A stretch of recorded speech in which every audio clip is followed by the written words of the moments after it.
Getting paper on these player haters, old news. Money on the other line, so I'm not gonna hold you. Money on the other line, so I'm not gonna.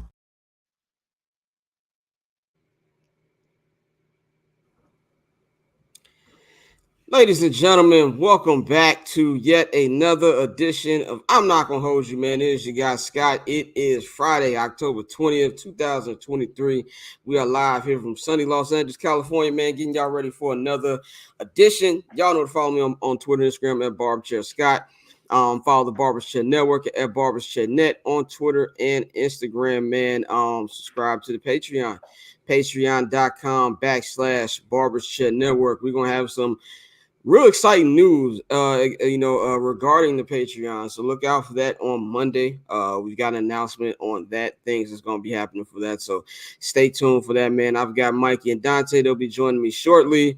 The homie Damien will be joining us in a minute too. We'll talk about a little WNBA. We've also got the homie Russ Dorsey from Apple TV's Friday Night Baseball. He will join us in the local hours. We'll be talking about everything going on with the ALCS, the NLCS, the future of Chicago baseball, and all that good shit, man. So let's get right into my sound off to start this show off, man. I wanted to start off by saying that, everybody needs to let go of the Aaron Rodgers is coming back thing. I understand that he is making probably a lot better progress than a lot of people who have been dealing with this sort of injury. He's already walking a little better. He's, not using a cane as much as he used to. And I know he's been throwing the football and getting people excited and shit like that.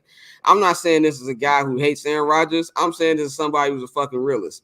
The motherfucker's not coming back this year. We either let that shit go. I'm not falling for the little football throws across the field.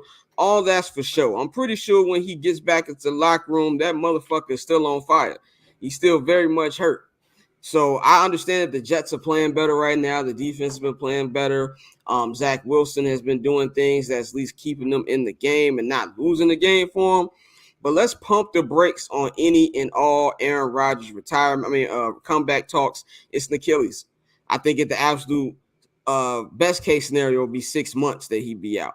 That's definitely not going to happen before the playoffs, man. So give that shit a rest. So that is my sound off on Aaron Rodgers. It's a wrap, dog. It's not going to happen this year. So you're just going to have to count that up. So I'm going to bring the guys in, man. Mikey and Dante, as we start this episode, man. What's going on with y'all?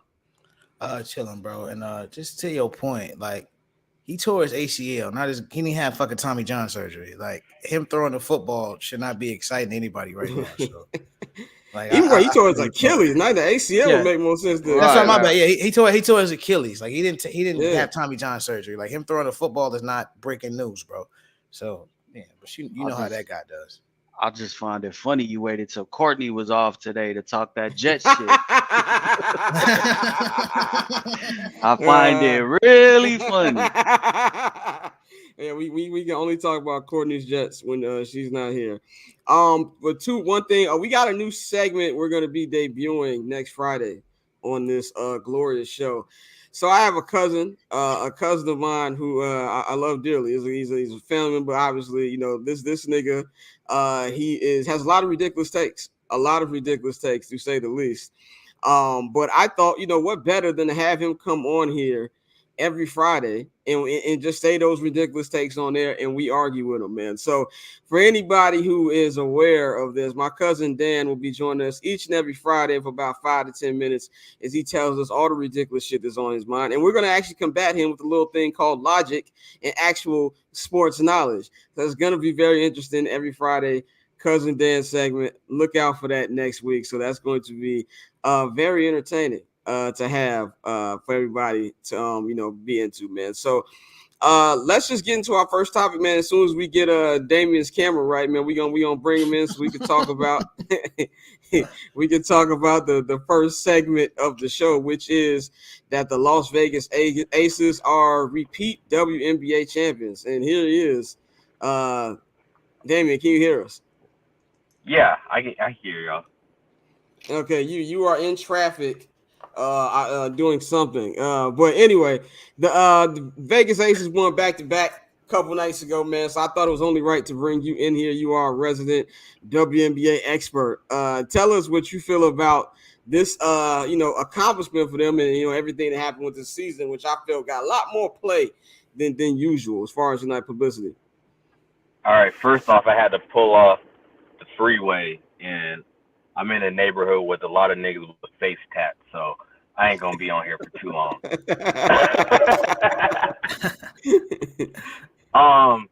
The Aces, they did what they were supposed to do.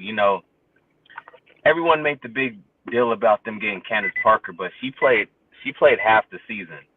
The majority of the season was spent with the core players that they had last year, and one, they were first in offense of all time for the league. They were number one defensive team. They got who I thought obviously should have been the MVP, Asia Wilson.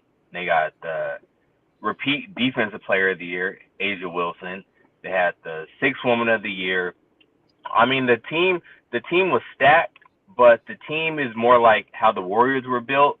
They had a lot of number one picks because they were trash for like 8 seasons in a row, just like how the Astros did back in the day. And, their chemistry is what I think put them over the top over New York. They played together for about 4 or 5 seasons. And if you see them on social media, that they really fuck with each other. So I think that's what put them over the top in this last game. And they're going to go down as one of the greatest WNBA teams ever. And this is the first repeat in WNBA in like 22 years. And the last team was the LA Sparks. Lisa Leslie and all them might be there. Now, as somebody who doesn't pay too much attention to the league, I would say I kind of knew what was going on just because I feel like there was more PR. I feel like it was better marketing, especially with the new deal they got with ESPN. So it's like it wasn't one of those, oh damn, the playoffs start tomorrow. Like, no, the way that ESPN, I believe, marketed it was better than before. And you even saw like the crowds. These look like regular NBA crowds, especially in the finals. Do you think that this is going in the right direction? Was there anything that you feel like needs to be changed so they can kind of like build off the momentum that they've got this year? Well, definitely. I think this finals added to the NCAA finals with Caitlin Clark and Angel Reese spilling over to the WNBA. I think that's boosting women's basketball up to like levels we haven't seen before. And it was kind of like the same dynamic. You had the Liberty with their white height with Sabrina mid-ass, Stewie. They had 2 former MVPs on the team. They were supposed to go against the Aces. Like this rivalry has been hyped up since the season started, since New York put their team together, going against the Aces with Asia and Chelsea and Kelsey and, like I said, Candace.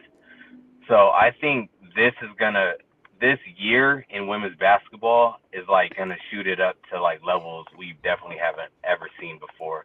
The Suns owner just is in the process of building like $100 million facility for the Mercury, which is something you've never seen, because y'all know, like, as much disrespect the WNBA gets, like, we've had jokes where we could put our money together and buy a squad, but I think now, like, that's out of the realm, and I think the WNBA is in a good spot right now for the future. Definitely. One last thing before we get to that, because I know we don't want to keep on the road too long. We don't know what area of California. Yeah, nigga, it's hot. It's hot. Hey, hold on. First off, I wish I would have known this shit. I wish you would have shot me a text, a DM before I put them 3 for 17 sorry ass Breonna Stewart in my parlay. That was the last leg. That was the last leg. So I don't, like I tried to stay away from betting on WNBA for, like, logical reasons. But I was sitting there in the kitchen and I'm like, all right, 6.5 spread. I see Chelsea Gray was out. I was like, okay, they're gonna force, they'll take it to a deciding game. Let me tell you, I'm sitting here on this couch and I'm listening to Brondello draw up that fucking play, and I'm like, she got no fucking clue. I'm like, this shit's not gonna work. And I'm sitting there, and all my guys are like, "Are you really watching this shit?" And I'm like, "Yeah, I got." It was the last leg. I would show everybody a ticket. I would have won 2,300. And when Vandersloot, like they dared Vandersloot to shoot that three, I was like, you know what? I'm done. They'll never see my money again. Yeah, I was watching I was reading the timeline like when the game was going on, and then I was like, let me watch these last couple of minutes, man. And you could definitely tell like first of all, I like just how much disrespect you can see like going from the teams. Like there was a lot of shit talking going on. That shit coming from Damien. That shit coming mostly from Damien. Yeah. There was a lot of people, trying to, have sides between the Aces and the Liberty. And I thought that was, pretty cool to see. Now, I think we lost Damien because, I don't know what's going on the side of that road. But yeah. He got out of there quick. Yeah, they got his shit on crates right now. They got his shit on crates. I think he's coming back. I think he got to come up. Yeah. I think he's back. Yeah, okay. But nah, bro, I agree, G. And like for me this season, because I'm not gonna lie, 2 seasons ago, somebody she unfollowed me. I must have said something crazy, but she gifted me the WNBA season pass because they're only like a dub, and so I've been watching a lot more in this season than auto renewed, and so I have really been enjoying it this year. And like Damien said, the league is growing, bro, and it's really getting to a point now where as we're starting to see more and more young athletic women coming into the league, and I think it's going to really change the game. And one of my favorite players to watch was really Shorty, and I know Damien knows her name, Shorty from the Dallas Wings. I don't want to mispronounce her name, but she's a shooting guard, but she goes crazy, and so you're starting to see more players like that in the league. Oh, Enrique, yeah, she's a problem, bro. And so it's really great for the league. You're starting to see, like you said, more of them getting their own facilities. I know the Aces had a new facility that's dope, and so it's really, really getting good. Now they're about to expand into the Bay, and the Lacombe family. We know how much bread they got, so they're gonna put top-notch facilities up for their squad, and so it's really gonna be a lot. So I'm interested to see. Did you say the Lacombe family? I said it's Lacombe, right? Or Lakem? It's Lakem. See, he pulled him in. He pulled him in. He pulled him in. Hey, I was gonna let him slide. I was flowing. My bad, my nigga. My bad. But no, we know they're gonna put top-notch facilities around their team. So it's only a matter of time, as they continue to expand. And I know that's one thing, Damien, you mentioned that a lot, because one thing we see a lot with the WNBA is you see a lot of first-round draft picks who get cut. And then now they overseas, and now they they don't have a team to play on. And so as you start to get more roster spots, I think you'll start to get a better quality basketball, and it's going to continue to grow. And it's already quality. Not saying it's not, but it's just going to continue to get better. And another thing is a lot of the young shorties you see on YouTube and everything like that doing drop steps and dunking, like it's only getting better, G. So it was a great season. Shout out to Asia, bro. One quick question for Damien before we get him out of here. Three-peat? Are they three-peat? I think that's a natural question to ask. I'm gonna go with because they're not losing anybody, and they have money to sign a max player if they want to. I don't think they should. I think they should bolster up their bench because the starters play like 35, 37 minutes a game. Like last season, I think Asia went like 4 games in the playoffs playing the entire shit. But like the good thing for her is she doesn't play overseas, so she can relax in the summertime. My phone getting hot as shit, and this shit might fuck up. Well, but, we gonna get you out of here, though. Yeah, and real quick, just a reminder that a girl named Kayla George outscored 2 former MVPs, Breanna Stewart and John Claude Jones, and she's like a 35-year-old rookie. 35-year-old rookie is nuts. Yeah, so they wasn't built for it. But I'm gonna get out of here. I'm gonna listen to it. Like, thanks for having me on. All right, bro. At like 105. All right, bro. Thanks for joining us, man. Yeah, all right, y'all. No doubt. All right, yo. That is the homie Damien. Of course, if anybody who listens to any of the OG what's called Summer Sessions episodes, you know who the homie is, man. Let's get into our next topic, man. We're actually going to talk about, before we get to that, by the way, next week is NBA week on this show.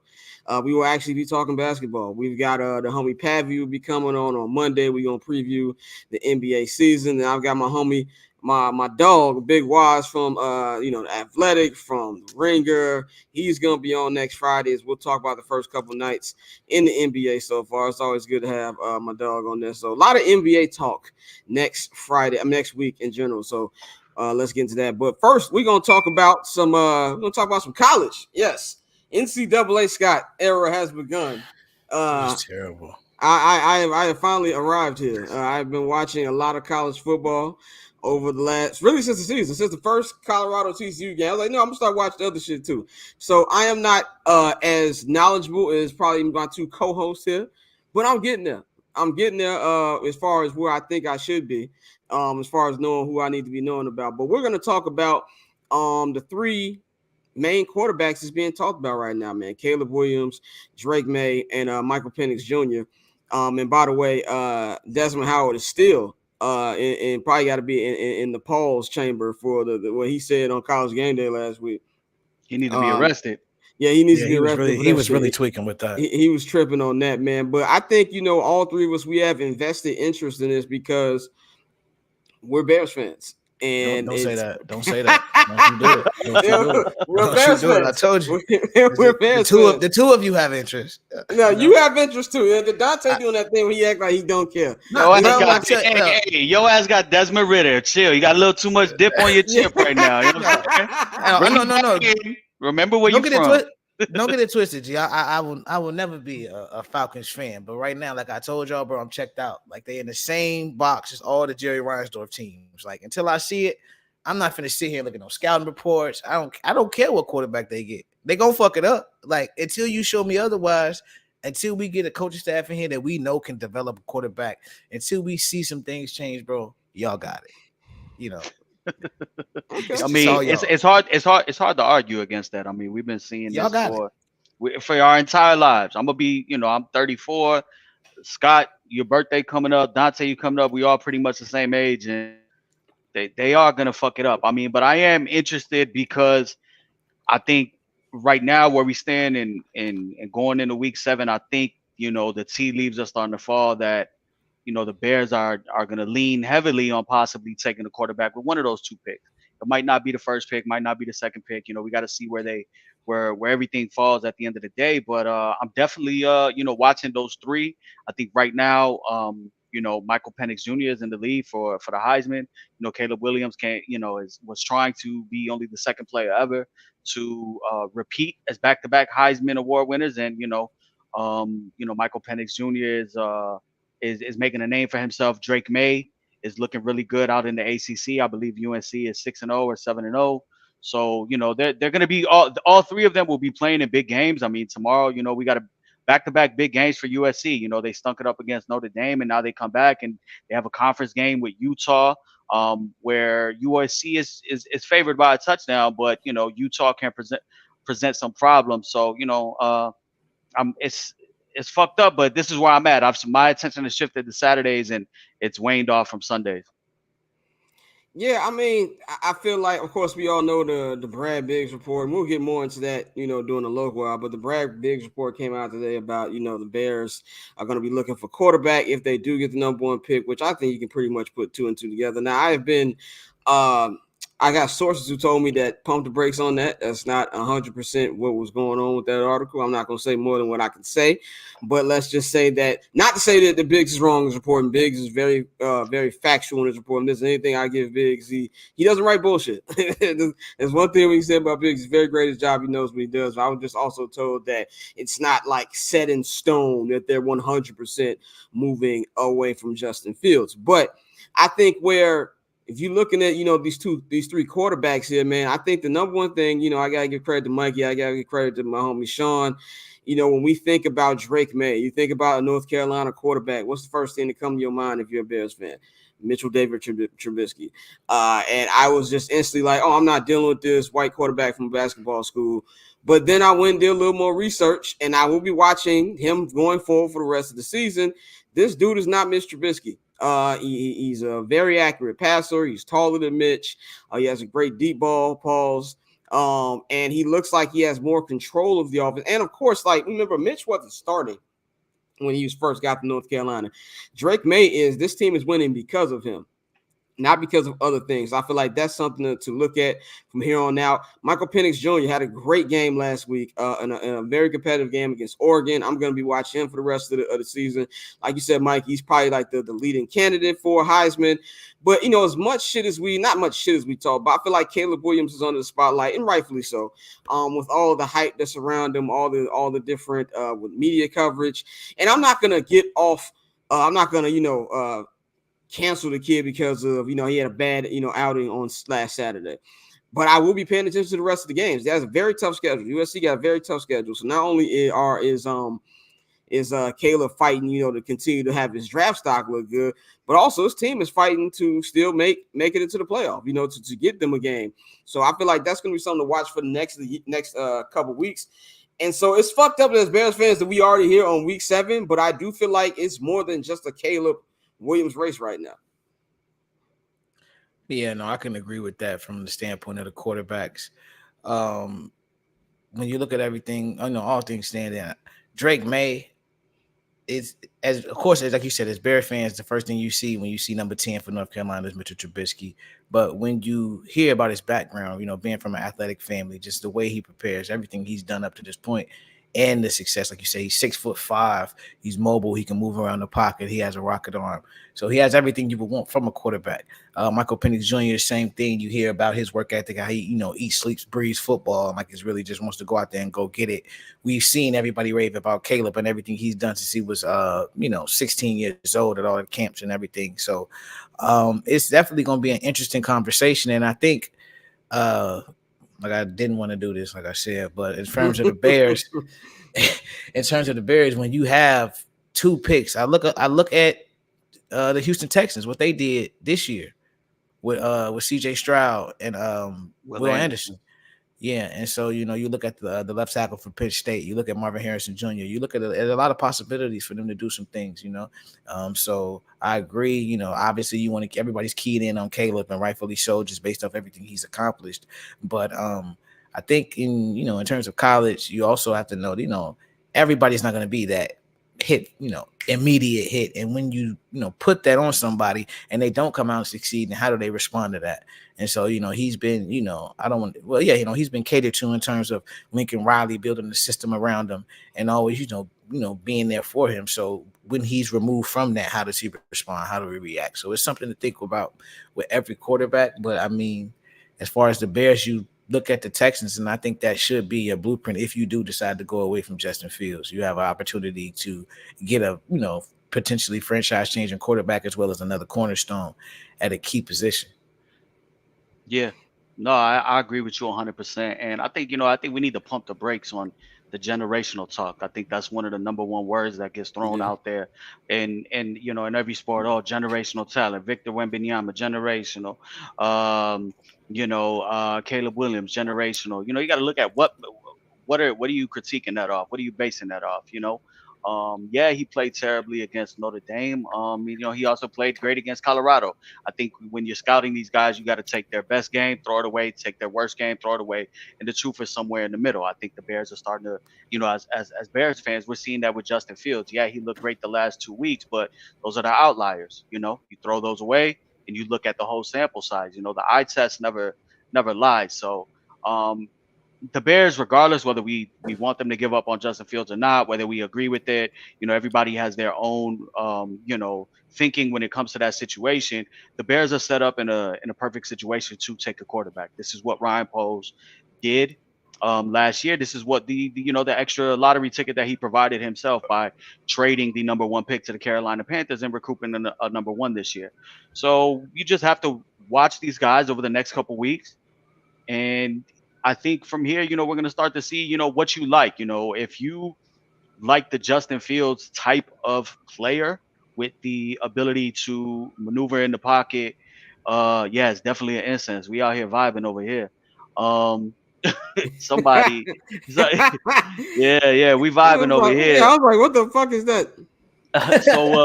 So if you're looking for somebody with the big playmaking, scramble can make something out of nothing, then that would be Caleb Williams, who, if we're being real, we got that in Justin Fields. If you're looking for the pure pocket passer, tall, stand in the pocket, allow routes to develop or throw it anticipatory throws. Now you're looking at a Drake May and a Michael Penix Jr. And they all have their own warts. But the one thing about Michael Penix Jr. is, he's all about football, like Dante said, but everybody comes with their own baggage. And I got the Kyrie say. everybody comes with their own baggage. Michael Penix Jr. has, I believe, 2 torn ACLs that he recovered from that he had over in Indiana. Yep. So, that's something that you're dealing with. So my attention is moved to Saturdays, and we scouting. Obviously, we know about Marvin Harrison Jr. We know about everything, but we gotta let the rest of the NFL season play out and the NCAA season play out. Definitely, man. We'll be going over the Bears, see if they can get a couple wins in the second hour, man. So let's move on to NFL Week 7 preview, man. We're gonna switch it up a little bit, compared to what we've done. I feel like, we've been kind of rambling when we do like the fucking picks. So what we're going to do differently going on from here on out is we're going to have the top 5 games we feel like for each week that you guys need to be watching. And we're also going to be hitting y'all with the sneaky good game. Before we get into that, though, we're going to talk about, coming to some of the main topics coming into this, Week 7, man. I want to talk about Mr. Jalen Hurts. Now, I understand that we got people in our chat room who's probably going to go on that bullshit I hate black quarterbacks thing that's probably going to come up in the chat in a couple minutes. But I said at the beginning of the season that I want to see more from Jalen Hurts. I thought Jalen Hurts had a great year last year, led his team to the Super Bowl. He played great in that Super Bowl. It was like one of the Super Bowls that you saw where it wasn't the quarterback's fault that they lost. Kind of reminded me when the when the Patriots actually lost to the Eagles in 2017, and Tom Brady had like 5 touchdowns. It's like, well, it wasn't on that nigga. They just couldn't play no goddamn defense. If you look at him now, he's already got more interceptions than he had last year. Only 7 touchdowns. There's not running as much, and I think a lot of it has to do with maybe the offensive coordinator not being there and things like that. But really, what I want to discuss is, do you think this is something to worry about with Jalen Hurts? They took their first loss last week. With this going forward, in the way that the Jets played him, do you feel like this is something that needs to, that should be concerning if you're the Eagles? Yeah, I mean, no, go ahead. I think so, because last year was Jalen Hurts' breakout year. You know what I'm saying? The year before, we saw growth in leading the Eagles to the playoffs, where they got stomped by the Bucks, and Jalen Hurts looked like he couldn't, he couldn't hit water out of a boat. So last year was the outlier year. So you want to see a follow-up season. I just think it's a natural progression with him, just off the fact that they did lose, their OC. There were moving parts there, and teams adjust. The tape is out there. Everything that they did last year, the tape is out there. But there's definitely a little bit cause for concern, but I think eventually they figure it out. I think they need to incorporate DeAndre Swift a little more into their offense, because he's looking like everything that the Lions thought they had when they drafted him. Yeah, I think that, like you said, they do need to run the ball a little bit more with him, get that going a little bit more. But the thing that I say, even last year, with as great as he played, and yes, he's a very accurate passer, is just I didn't even really know until I looked at the numbers. I thought he had way more passing touchdowns than what he had. He only had like 22 passing touchdowns last year, and which was something I feel like people are going to key in on now. Defense is going to be like, okay, we're going to make you throw a little bit more. We're going to see if you can do that consistently. And that's something I feel like Jalen can do, because he has a very accurate ball compared to a lot of other quarterbacks. But they need to find a balance, I feel, offensively. And once they get that, I do believe Jalen will be good. But I kind of want to go back to what I think it was Gerald McCoy. Gerald McCoy said on the Rich Eisen show like a week ago. He said, before people are elite quarterbacks, you got to actually do it 3 years in a row. And we're going to talk later in the show about like who exactly are the elite quarterbacks. But I do think like we put maybe too much dip on our chip when it comes to Jalen Hurts is being an elite QB. How is he going to respond for this? Now he actually has a little bit of adversity, and this is something that the Eagles have not dealt with much. How's he gonna come back from this? But I do think that this is not like a big worry. I think he will be fine because the talent is there, and he has a head coach Nick Sirianni who, unlike certain other coaches we know of, actually like their quarterback and will do things to have to make the game easier for Jalen. So I don't feel like it's something that is too concerned, but definitely something I would be paying attention to going forward. Yeah, you definitely got to pay attention to it. But like you said, it's about seeing him put 2-3 consecutive really good seasons together. And so I think this is another side effect of when we really want to crown somebody too soon. And again, not saying that Jalen can't do it. It's just a player that we've seen get better every single year since we saw him get benched at Alabama. So we know he puts in the work. So it's a matter, like you said, Scott, how does he respond to it? So major concern, no, but it's obviously something you have to look at because, again, he's turning the ball over more. And that's the issue. It's one thing if, despite the fact that they're still winning. So that's the only reason I say you can't really panic. But when you are turning the ball over, like you said, he has 7 interceptions. And I think he had less turnovers overall last year. So slightly, keep an eye on it, but I don't think it's not the time to hit the panic button. Yeah, it's not panic time. Just let's keep an eye on it. Another quarterback I want to talk about is quarterback I'm a real big fan of, but I just feel like there's something missing with this guy, and I really just can't put my finger on him. I'm talking about Justin Herbert. That game that we saw on Monday Night Football and the way they lost it to the Cowboys isn't something that's like different if you watched any Charger game, really through their entire existence. Even before Justin Herbert was there, they would lose games like that when Phillip Rivers was there. They would even probably, I think they've lost games like that when Drew Brees was there for a little bit. So it's an overall Charger thing. But there's something about Justin Herbert that's missing. Like if you look at Justin Herbert's stats, I mean, he's thrown for 1,300 yards already. He's got 9 touchdowns, only 2 picks. Passer rating of 101.7. On paper, those are great numbers. But there's something missing to him where, like, when the game is coming down to the end, as great as he is, it's like he can't finish. Now, I do believe 60 to 70% of this problem is he has a fucking idiot coaching staff. Brandon Staley should be fired. Kellen Moore is not looking like the guy we thought he was when he was in Dallas. They're just having problems with scoring the football, but it's like they go brain dead towards the end. He starts making passes that don't make sense. Do you think it's like, and I hate using this word because it's a real, a debate show topic, but as far as clutch gene and shit like that, but there's something missing from Justin Herbert. What do y'all think it is when you look at what Justin Herbert does and like just his career so far? I wouldn't say it's something missing. I think that's taking it like a step too far because, like you said, that goes into that whole clutch gene thing, and especially with football being one of the sports where you really are relying on everybody around you. And like I've said this for years, like quarterback is one of those positions. Although, like you said, and we always say, if you don't have a quarterback, you don't have anything. But they get, sometimes they get too much praise and too much criticism. So I think in Herbert's case, it's just another young quarterback who's growing and going through those pains of learning how to win and learning how to finish. And like I said, everybody isn't, fortunate enough to be able to just off rip start doing that. I know you had guys like, as much as they shit on him, Matt Ryan, who had, hella fourth quarter comebacks just out the gate and throughout his entire career. And that's something you always saw him do. But with Herbert, I think, like I said, it's just a young quarterback going through those growing pains. So I don't think he's missing anything. It's just a matter of, like you said, some of the decision making, especially with the coaching and putting your team and your quarterback in a position to succeed. Sometimes he has to overcome his coaching staff, and that's always going to be an issue. So I think, as time goes forward, he has all the tools to be, an elite quarterback.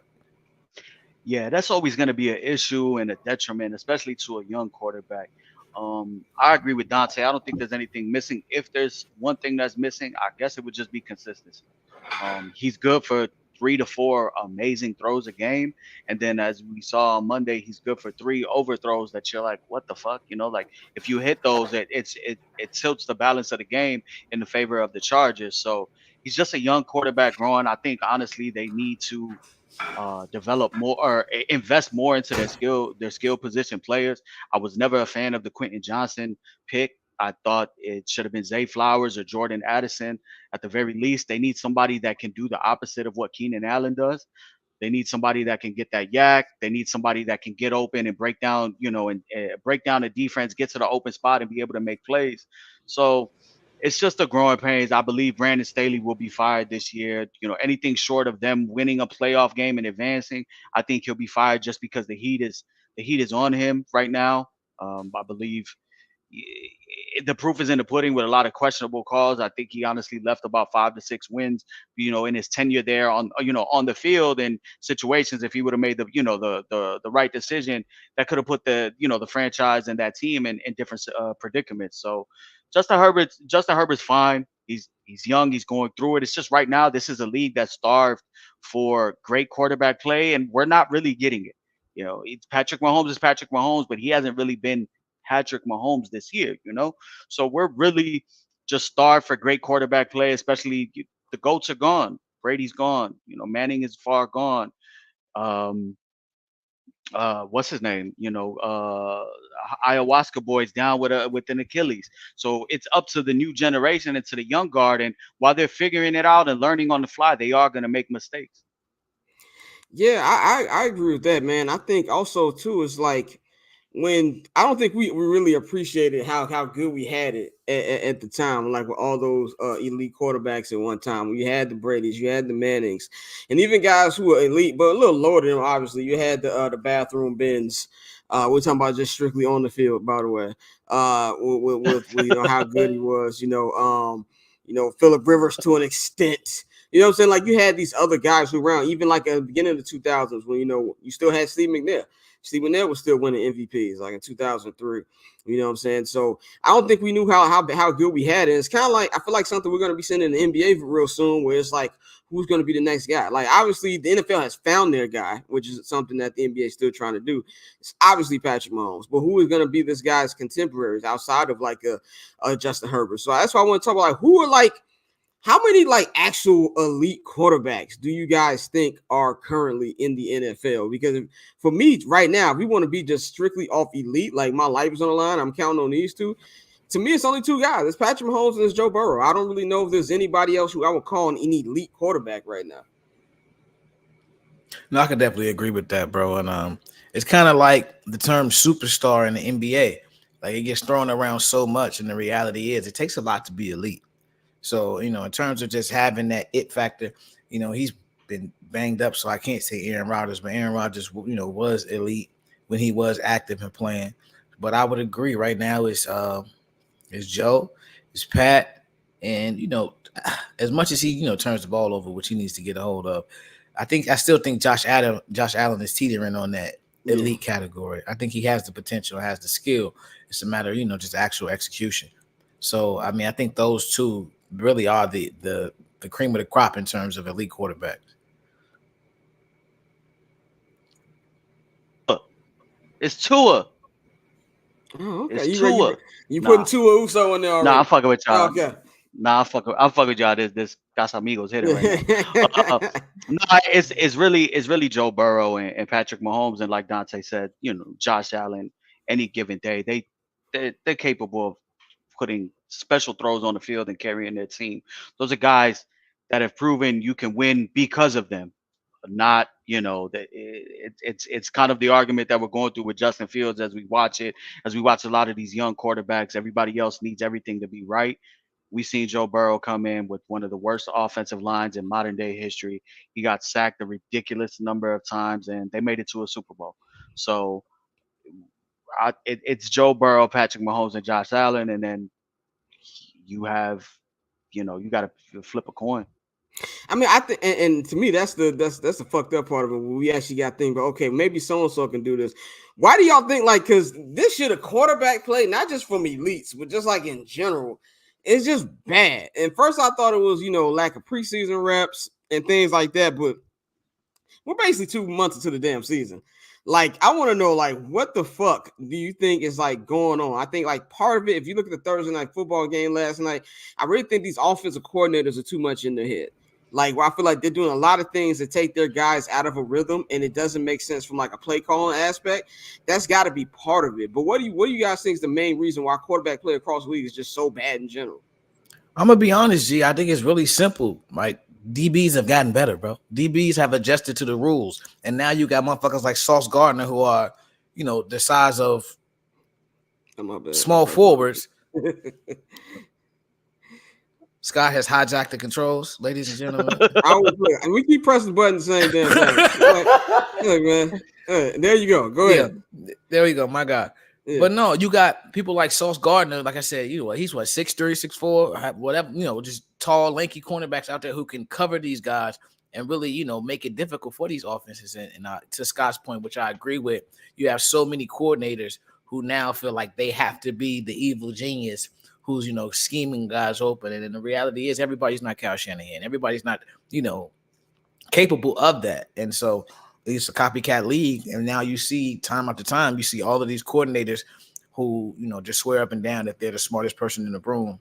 And the defenses have adjusted. You see, the athleticism on the defensive side of the ball is crazy these days, the size and the speed, and it's caught up with everything we've seen on offense. So I think it's one of those things where it's not necessarily just that the quarterbacks are bad, but we really got to start giving credit to the defensive players because they putting in the work, and we've seen schemes adjust.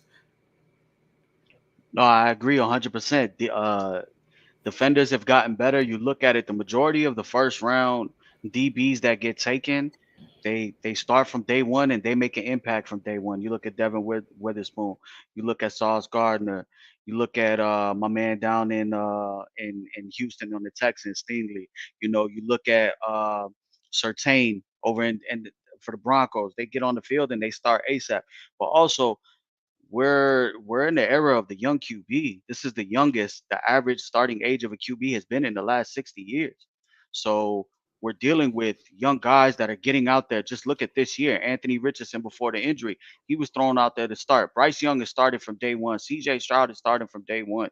A lot of these teams have foregone the experiment of, sit down, learn for a year, learn behind a solid vet. There aren't really many solid vets. If you have a solid vet right now, you're not moving off of them. So they're throwing these young boys into the fire, and that obviously has to contribute to the quarterback play that we're seeing and why it's hit or miss on any given day. Yesterday Trevor Lawrence didn't do too much, but he looked great. Like, to me, he looked poised for a third year QB playing with the injury. Like, he didn't do too much, but then give or take the next week we see him, he's liable to throw 3 picks. So it's just the ebbs and flows and what we have to deal with as viewers, and then what the league is dealing with as when you're employing such young QBs that are starting from day one.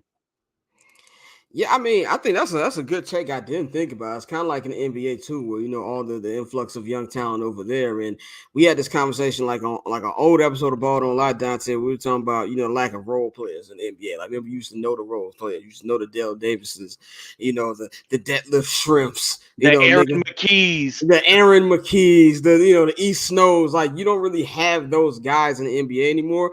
So I kind of feel like it's like that too, where it's like there's too many.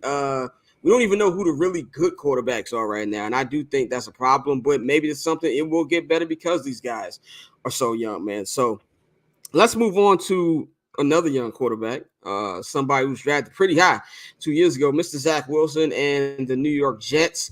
They got a big-time win last Sunday against the Philadelphia Eagles, man. This defense is looking as great as it was advertised coming into the season.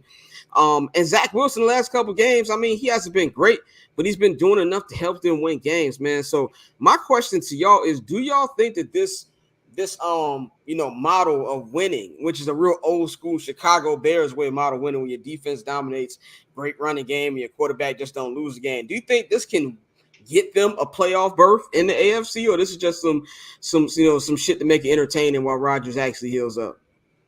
I think it's fun to watch, but anytime you mention the Chicago Bears and blueprint, I don't think that's. I think that defense is disgust when you said that. I just can't do it no more. But no, that defense is great. You got a lot of all pros on that side of the ball, and I think with the weapons they have on offense, and to his credit, Aaron Rodgers has still stuck around. He's still been working with Zach, and we've seen Zach, like you said, he isn't, lighting anything up, but he's not losing them the game.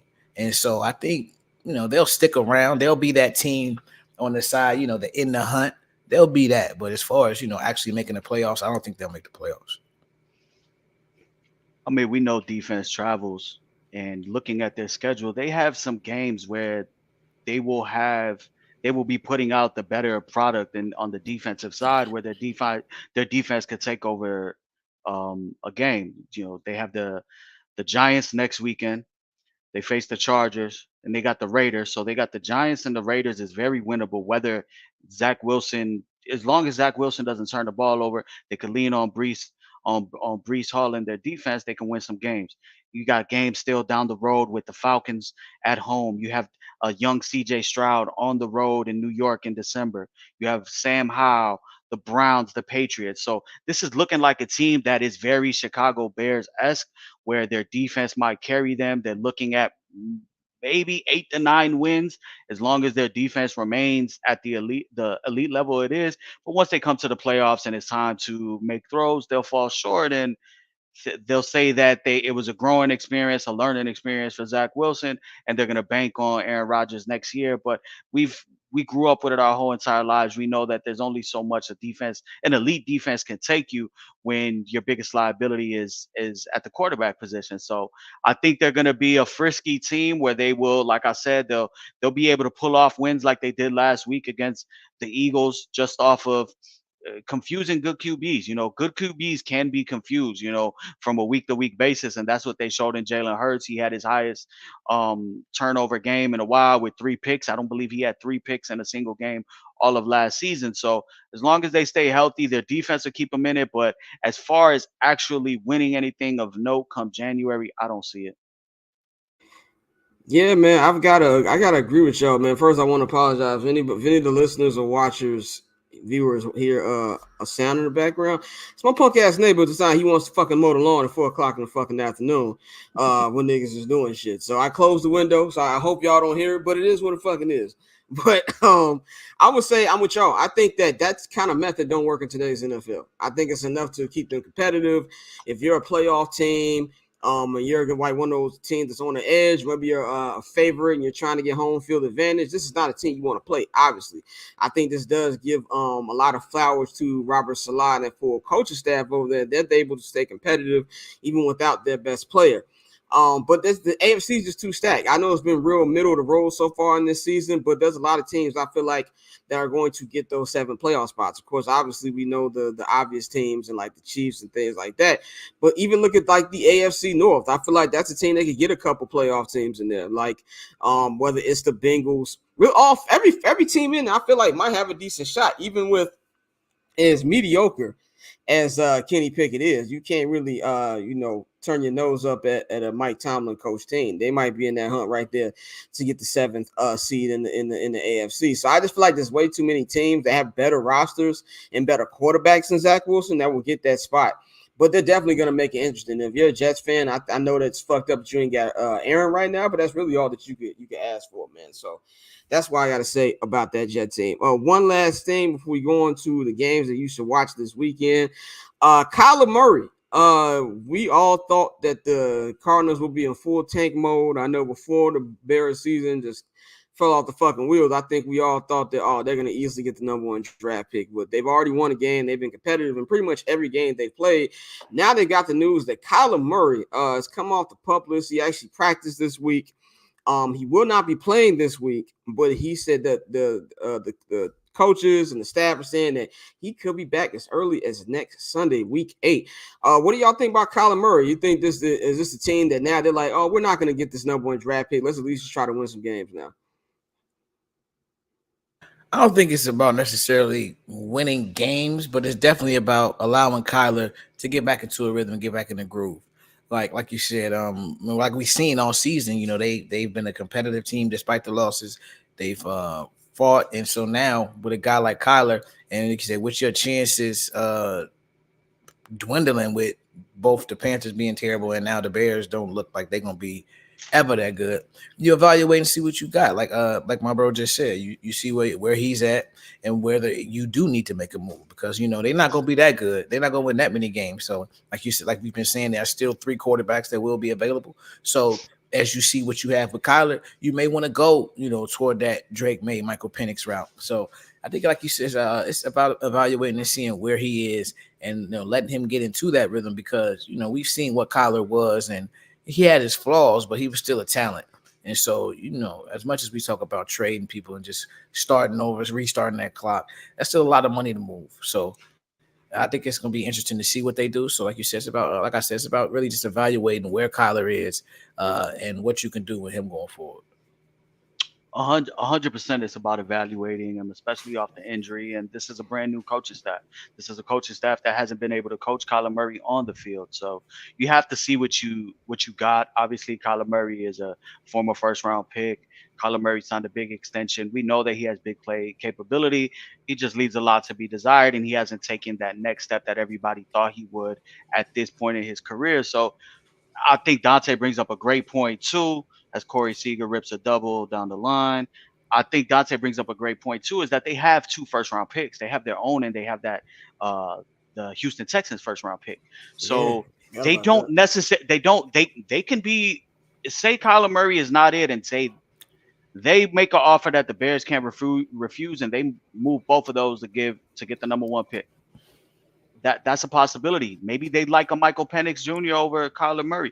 Maybe a team values a JJ McCarthy or a Bo Nix more. So there are a few interesting QB prospects. I think it's just all about evaluation. It's all about getting him healthy and seeing how he fits in this new culture. The same way we say that this isn't Ryan Pohl's guy when we talk about Justin Fields. This isn't.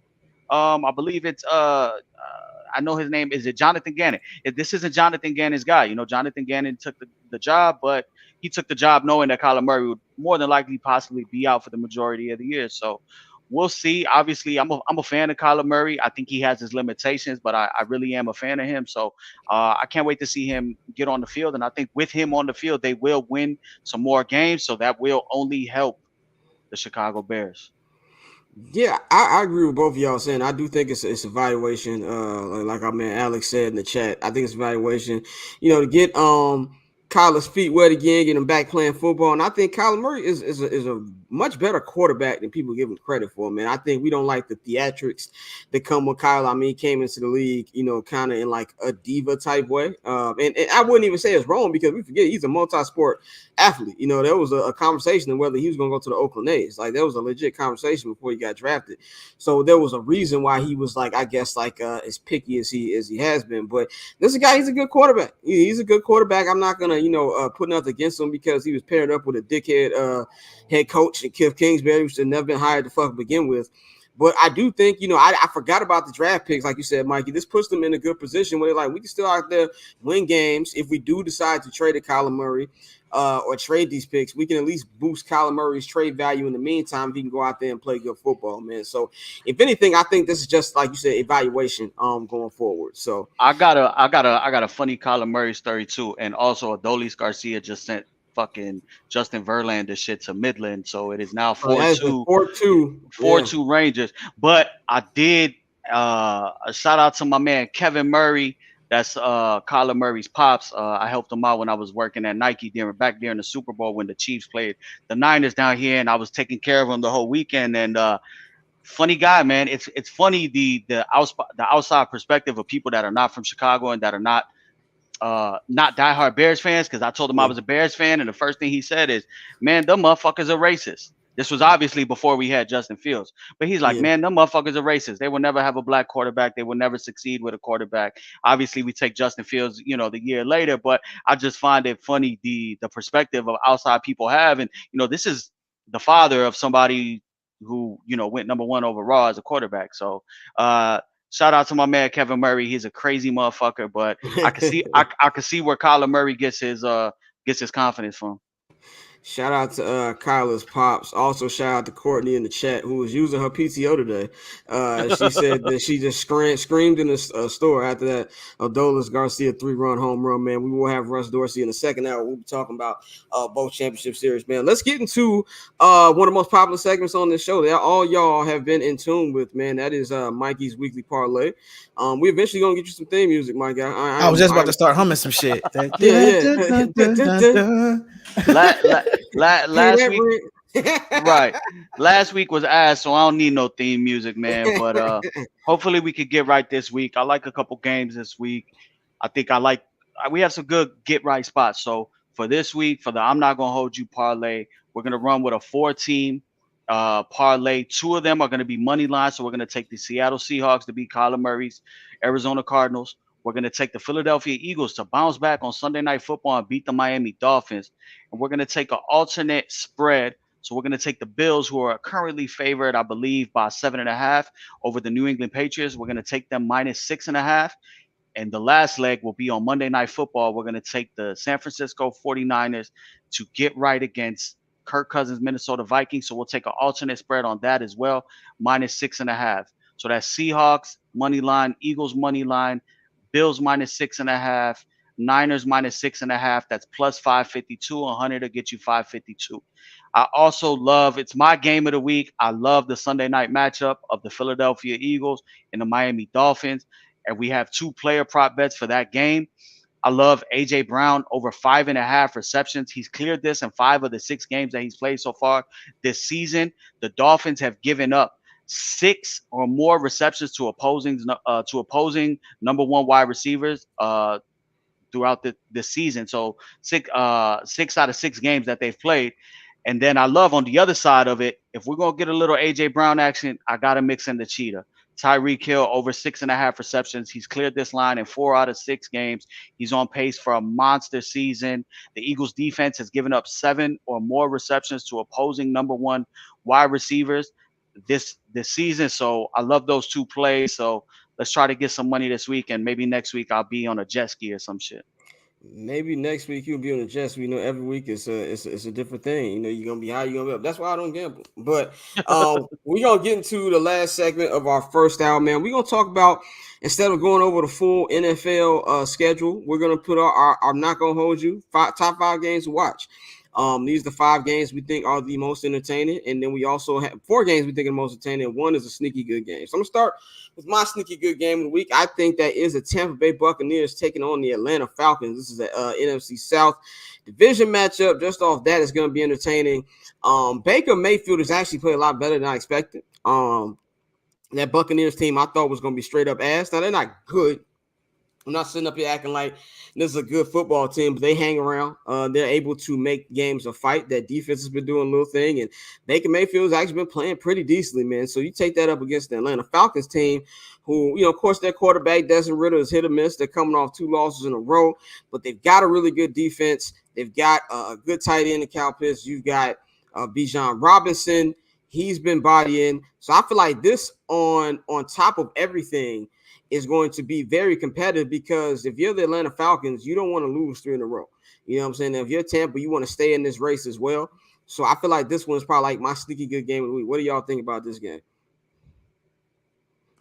Yeah, no, I agree, bro. And I think, Arthur Smith has really been trying to, air it out more with Desmond Ridder. I think he threw the ball 47 times last week.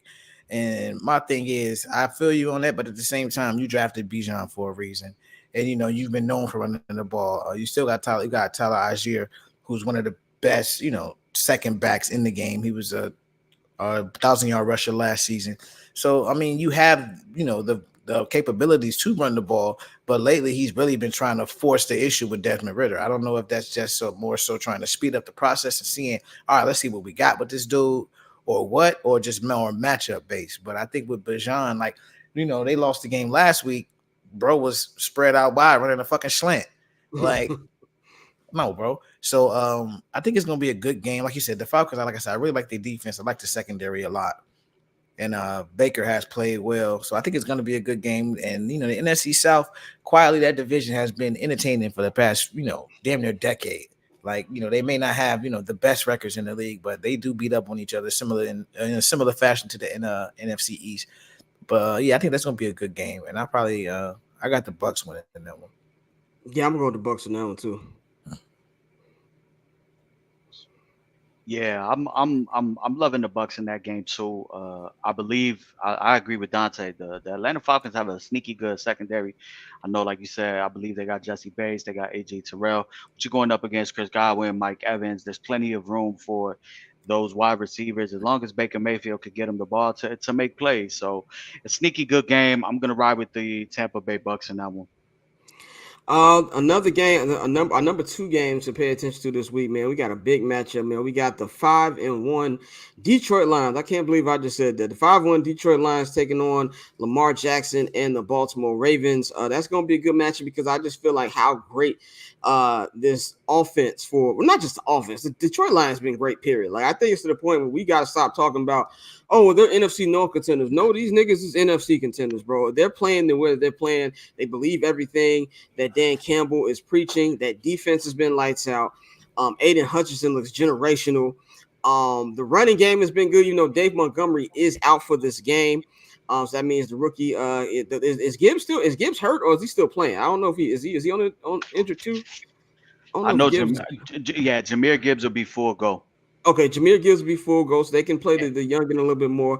And just the way that they've been moving with their wide receivers, Jameson Williams got his first touchdown last week. You see what the right St. Brown has been doing. This team is a legit contender, but they're going to be going up against this Ravens team that's got a really, really good defense. Now, offensively, they're still shaky. I think that Lamar's going to have a tough time against this defense, especially that pass rush. But this is not a game that I feel like Detroit's going to be able to do whatever they want to do on offense. But I am going to take the Lions in a very, very close game. They're going to move to 6-1.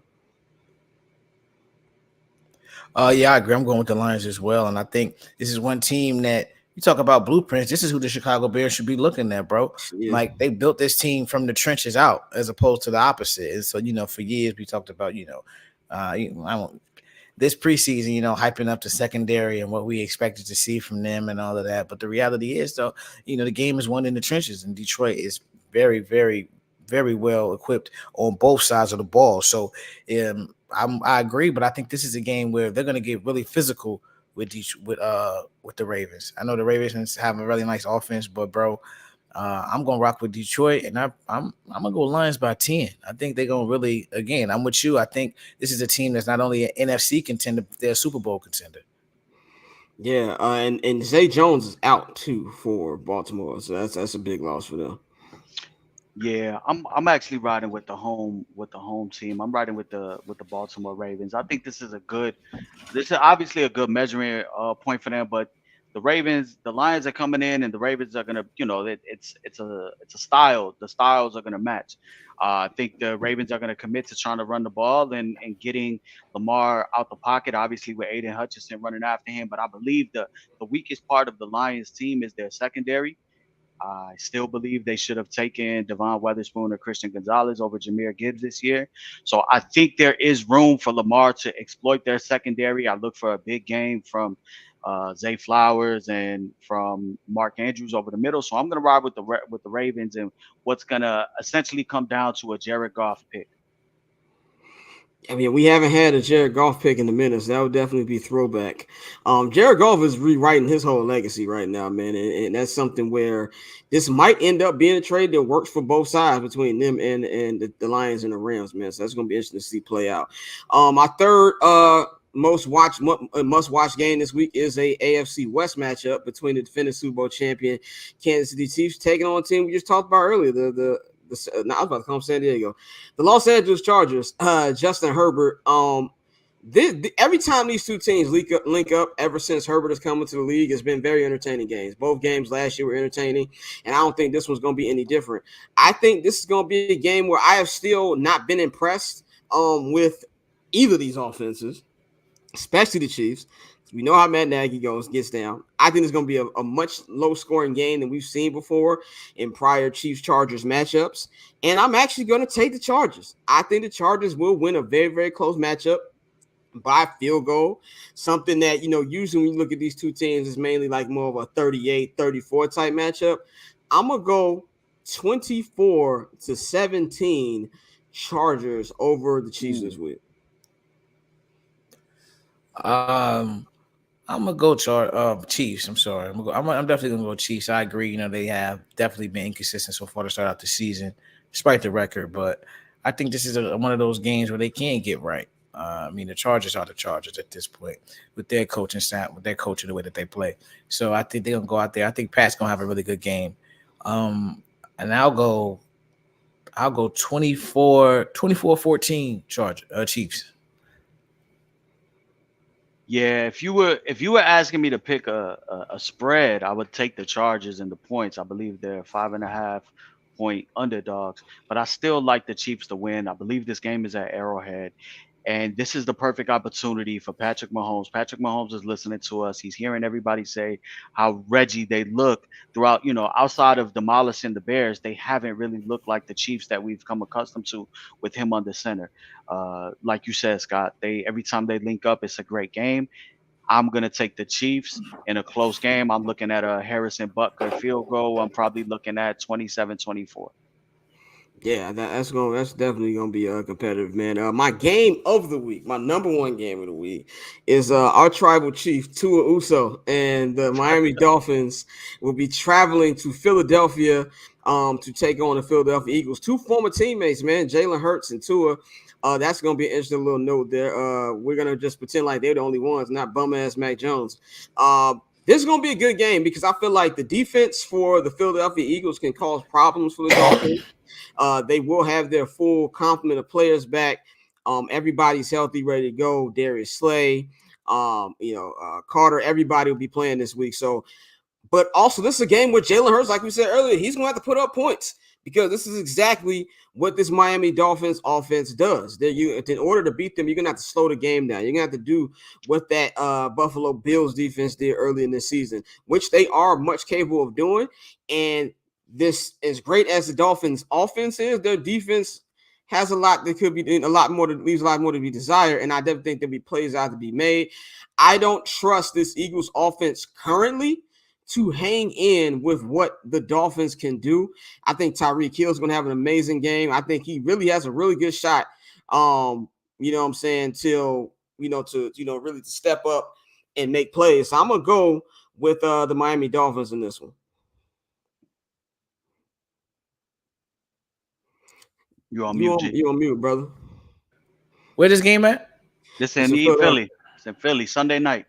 Sunday night in Philadelphia. I'm going Eagles. I like everything I've seen with Tua and the Dolphins, and like you said, this is an opportunity for them to make a statement. But I think Philly does get it done at home. That defense, that defensive front, really puts on. I don't want to say put on a show, but they're gonna really do their thing at home.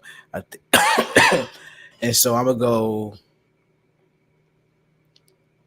I don't think it's gonna be high. I don't think it's gonna be too high scoring. I know it's tough saying that with Miami and the way they put up points. I go 27. Shit, that is high scoring.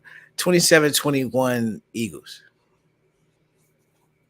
Yeah, I think this has the potential to be a shootout. I know Jalen Carter is back. Lane Johnson is back. So hold on, G. Oh wow, he just robbed Altuve of a double. That would have won me some bread. Now I gotta eat Tostitos for dinner. But we watching it live. You're watching me lose money live. This is the type of experience we're bringing you here at the Barber's Chat Network. But yeah, I love this game. Like I said, this is the game of the week for me. I think Philly gets right. That Dolphins defense can be got. So I think there's plays for Jalen Hurts to make in the passing game with those wide receivers. Like I said, the Dolphins wide receivers have been allowing number one wide receivers to get off. And thankfully, for the Philadelphia Eagles, they almost have two number one wide receivers with Devontae Smith, A.J. Brown. And then you mix in a little Dallas Goedert, DeAndre Swift in the passing game. I like the Eagles in this one, 31-27. All right, man. We go to our last must-watch game of the week before we move on to our local hour, man. It is a Monday Night Football game between the Minnesota Vikings and the San Francisco 49ers. Deebo Samuel and Chris McCaffrey did not practice this week, but are considered day-to-day, so they will be a game-time decision on Sunday. I think it's going to be a real interesting game because of I feel like the what's called the Vikings can still put up points, but I do think this is going to be a game that the defenses, we're going to see the difference between the defenses in this game, and I'm going to go with the San Francisco 49ers. That's if Debo and Christian McCaffrey play, I'll have them by 10. If one or both sit, this might be a much closer game than it needs to be, but I'm going to go Niners regardless. Yeah, like you said, another team with a really great defense, and they do have some injuries on offense that we got to really keep an eye on. But I'm gonna go Niners. I'm gonna go Niners by 10 either way. I think it's gonna be Niners by 10. Yeah, I don't see this game being close at all. We just watched the Chicago Bears defense. The Chicago Bears defense held the Minnesota Vikings in check. But take away what was the final score of that game? 19-16? 19-16. 19-16. So what did the Vikings offense score? 13 points, 12 points.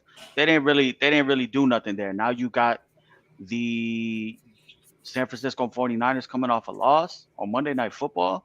Regardless, they have more than enough to run it up on the Vikings. Justin Jefferson is out. Them boys are going to come ready to play. They're going to make a statement on national TV. I got the Niners. I got the Niners by double digits. Definitely, man. That's going to conclude our first hour coverage, man, here on I'm Not Gonna Hold You. We're going to get into our local hour. Local hour here. Well, Bang's not here. We're going to do the fake. It's the local hour. Whatever the theme song we got for this shit. But we're going to get into it, man. Let's talk about, unfortunately, some Chicago Bears football, man. Also in this hour, we'll be joined by Russell Dorsey of Apple TV Plus Friday Night Baseball. When he joins us, we're just going to cue him right in. And if we have any more Bears conversation, we'll just continue after the interview's done with him, man. But the local hour. Yeah, I know. Yes, it's all time to talk about our favorite football team, everybody. Alex want to hear about the Cowboys. Fuck you talking about local hour. For updates today from Hallis Hall, man. So Justin Fields is officially ruled out for Sunday. Tyson Bagent will be getting his first career start this Sunday at home against the Las Vegas Raiders. Now, Jimmy Garoppolo will also be out. Now, I don't know if is it Brian Hoyer starting or is it another quarterback? They haven't said it yet. So it's either Brian Hoyer or the rookie Aiden O'Connell. I believe he's from Purdue. He's from Purdue. And it will be peak Bears have a nigga named Aiden O'Connell march them up all up and down Soldier Field. He's actually from the Chicagoland area too. He went to Stevenson High School. Oh, he's definitely going crazy. This is right down now. He's definitely gonna go nuts. Of course he is. But also news that Justin Fields will not require surgery. They said they'll have more updates on Monday, but surgery does not look like it will be on the table, according to Ian Rappaport. Flus also said a little bit about that today. Swelling is going down tremendously, and it's really all about he's not going to be able to play until he actually is able to palm the football, man. So we talked about earlier in the show about, some of the college quarterbacks, man. I want to just talk about the overall, Justin Fields conundrum I think there is right now, because there's different sides of this debate. You got some people in Bears Twitter who are just straight up done with them. You got some media members who are obviously done with him, and we'll get to that in a minute. And we have some fans we feel like, he should stay and just build around him in the trenches, actually give him an actual foundation to actually work in. What do y'all think about just really everything going on with Justin and where we are in this point of his career? Well, Mikey, since I've, my stance, I'm gonna let you go first. I toss and turn every day with what to make of the Justin Fields situation. On one side, I want the Bears to keep him. I want them to build around him and give him the right resources, give him the right, give him a fair fucking chance to succeed. A lot of people don't understand. For the national media, for people on Twitter that just tap in, it's easy for them to make comments on the Bears and say Justin Fields is ass. But like Alex, like Orlando Ortiz, like everybody in this chat, my man Debo, everybody, we know what the Bears have gone through. So he was drafted by a lame duck regime, a lame duck head coach, a lame duck GM. He was never, we all remember the QB1 Andy Dalton post. So they were trying to have him, ride the bench for the first year. It didn't work. As soon as they knew they had to throw him in because of the injury to Andy Dalton, they had no game plan for him. They weren't ready for him. So they set him up. They set him up to fail. Then you go into year two with a brand new regime, new head coach, and a complete teardown. People do not talk about it enough. Ryan Poles, yeah, we cleared up a lot of money, but he was willing to let go of basically almost $100 million in bread to Akeem Hicks, to Khalil Mack, to Allen Robinson. He let everybody go and cut people and eat bread in order to reset the market.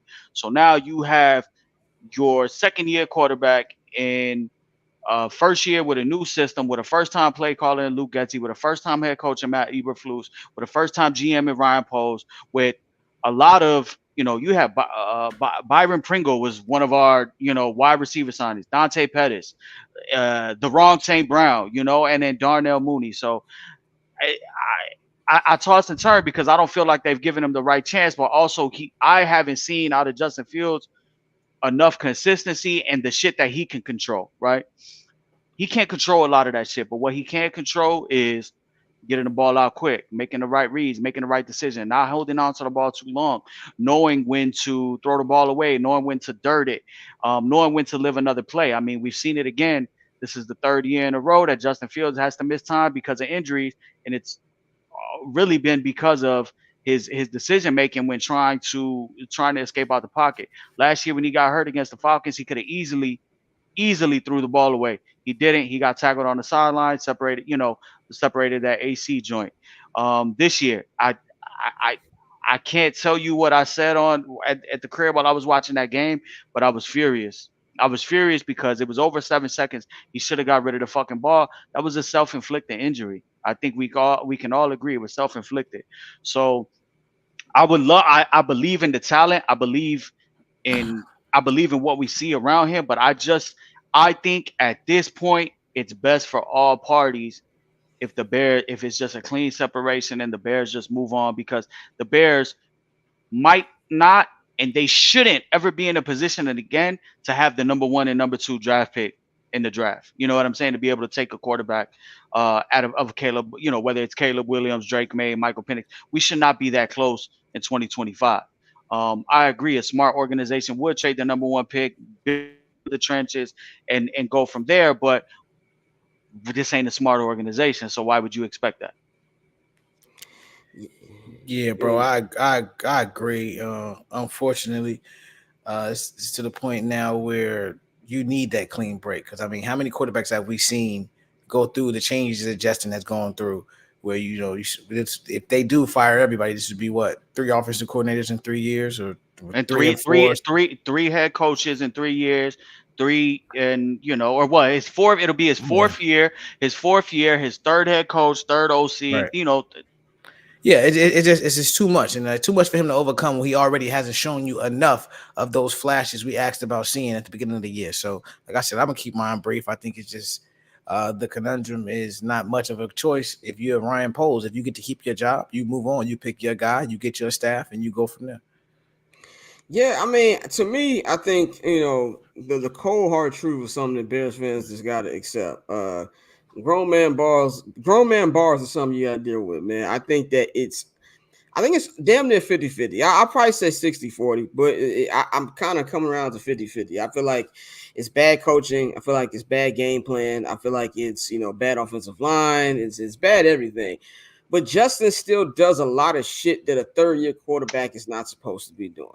Mike, you hit the nail on the head. The reason he's hurt right now is because of him holding on to the ball too goddamn long. It was like 2 or 3 people open on that play. He got hurt. And then it was like a play before that where he didn't want to let it go, but then he gets tackled. You let go of the fucking ball. Like it's just stuff like that makes you it frustrates the fuck out of you, because yes, I believe in the talent. Talent-wise, I feel like the sky's the limit. He can be elite, but there's only so much we can actually talk about potential, how he should be playing, what he should be doing. The fact of the matter is he's not playing like that, and it's to the point where even if you look at Justin Herbert, and I'm not comparing the situations 100% to each other, it's 2 different things. Justin Herbert has better, weapons around him, has a better offensive line. I get that, but Justin Herbert balls out in spite of his coaching staff. And I feel like even if you're a good quarterback, you should still be able to do things even if you have a dumbass coach. And that, to me, I don't see Justin do consistently enough. I mean, we just saw 2 games against the Denver Broncos and against the Washington Commanders where he's letting go of the ball quick. He's not thinking. He's making plays with his feet.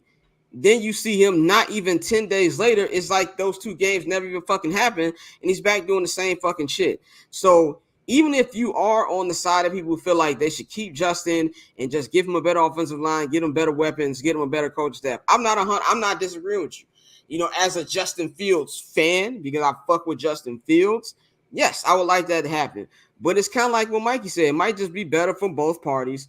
Just split the fuck up. It might be better for Justin to get new scenery, go to a place that he's actually their guy. And I feel like this Sunday, when we see the play calling with Tyson Badger in there, how different it's going to be, that's going to tell you a lot. Because I feel like this coaching staff, and not even just coaching staff, really even Ryan Poles has not ever really truly been committed to Justin. And they put Justin in a fucked up position since he's been here, because you let a GM and a coach who were clearly on the hot seat draft another quarterback. So he was already transitioning between different regimes, and now he's just kind of stuck. So I feel like it's a fucked up situation, because you can blame Justin, but you can't blame Justin at the same time. And I feel like the only way for both parties to be able to try to move on is to get rid of him, unfortunately. Yeah, I agree with you, and I think we'll get into the Tyson Bagent conversation, but there is no denying. I'm a Justin Fields fan, but there is no denying that it looks different with Tyson Bagent there. He does get the ball out quickly. He does for some reason. So I don't know. It looks like to me the system Luke Getsy wants, what Luke Getsy wants in a quarterback, is his mini Aaron Rodgers. Somebody who just gets it out quick, gets it to a spot, let the skill guys go ahead, to literally be a point guard. And I don't think Justin Fields has that. I can't even say I don't think that. Justin Fields hasn't shown that. It takes too long to process for Justin Fields. Yeah. Even from when we talk about the anticipatory throws and him not knowing the difference between NFL Open and College Open. You know, you don't got Olave Wilson, Marvin Harrison Jr. You don't got those boys here. You know, you're not going up against Northwestern. You're not going up against Nebraska, you know. You have Jair Alexander on the other side. You have guys like Patrick Peterson on the other side. So there's just things, like I said, that it can be in control of, and he's not shown me enough from the shit that he can control, that I think at this point, based on the picks that we have, based on where we are as far as Justin Fields' clock, as far as getting paid. Now, we have discussed previously before that Justin Fields doesn't need a max contract. Obviously, we all see it. He's not deserving of one, but the Bears don't have to. They just need to decide whether they're going to pick up like a $25 million option for 2025. He can still be on the team next year. They can let him play the string out, and if he balls out, franchise him, trade him, extend him after 2025. There's plenty of options. So I just think right now, the way the chips are falling, with having possibly two top 5 pick, you're looking at, I think we all can agree there will be a new coaching staff in here regardless of what happens. I think it's just clean to start over. Yeah, and I'll say this before we move on to Badger. This is like the fucking 3rd or 4th start over with the Bears. It's like, when are you going to get it right? Because even just getting a new quarterback, you're just really putting, lipstick on a pig at that point. Like, if you don't get the right coaching staff in there, if you don't actually get an actual offensive line, what Ryan Poles has done with this offensive line and defensive line is malpractice. I don't think that he should be back. I think he should be fired. I don't think he'll be fired. I think the fact that they even have a chance to get the number 1 draft pick again is going to save his ass. And you're right, Mikey. Like Badger, if there's anything I give Badger, he does get the ball out quick. Now, I don't think he does anything else good, but he does get the ball out fast. Now, let's talk about this I guess like Bears Twitter civil war right now that's going on with the Badger lovers. And I tweeted this on the 79th and Hellas page. There's one thing that Bears fans do, a tradition like none other, is gassing up the fucking backup quarterback. Read these little bullshit articles out here by certain Chicago media members, and he's like, well, he's got a certain kind of moxie. Let's just be real. Moxie means he's just not a nigga. Like, let's just be 100% real about this shit.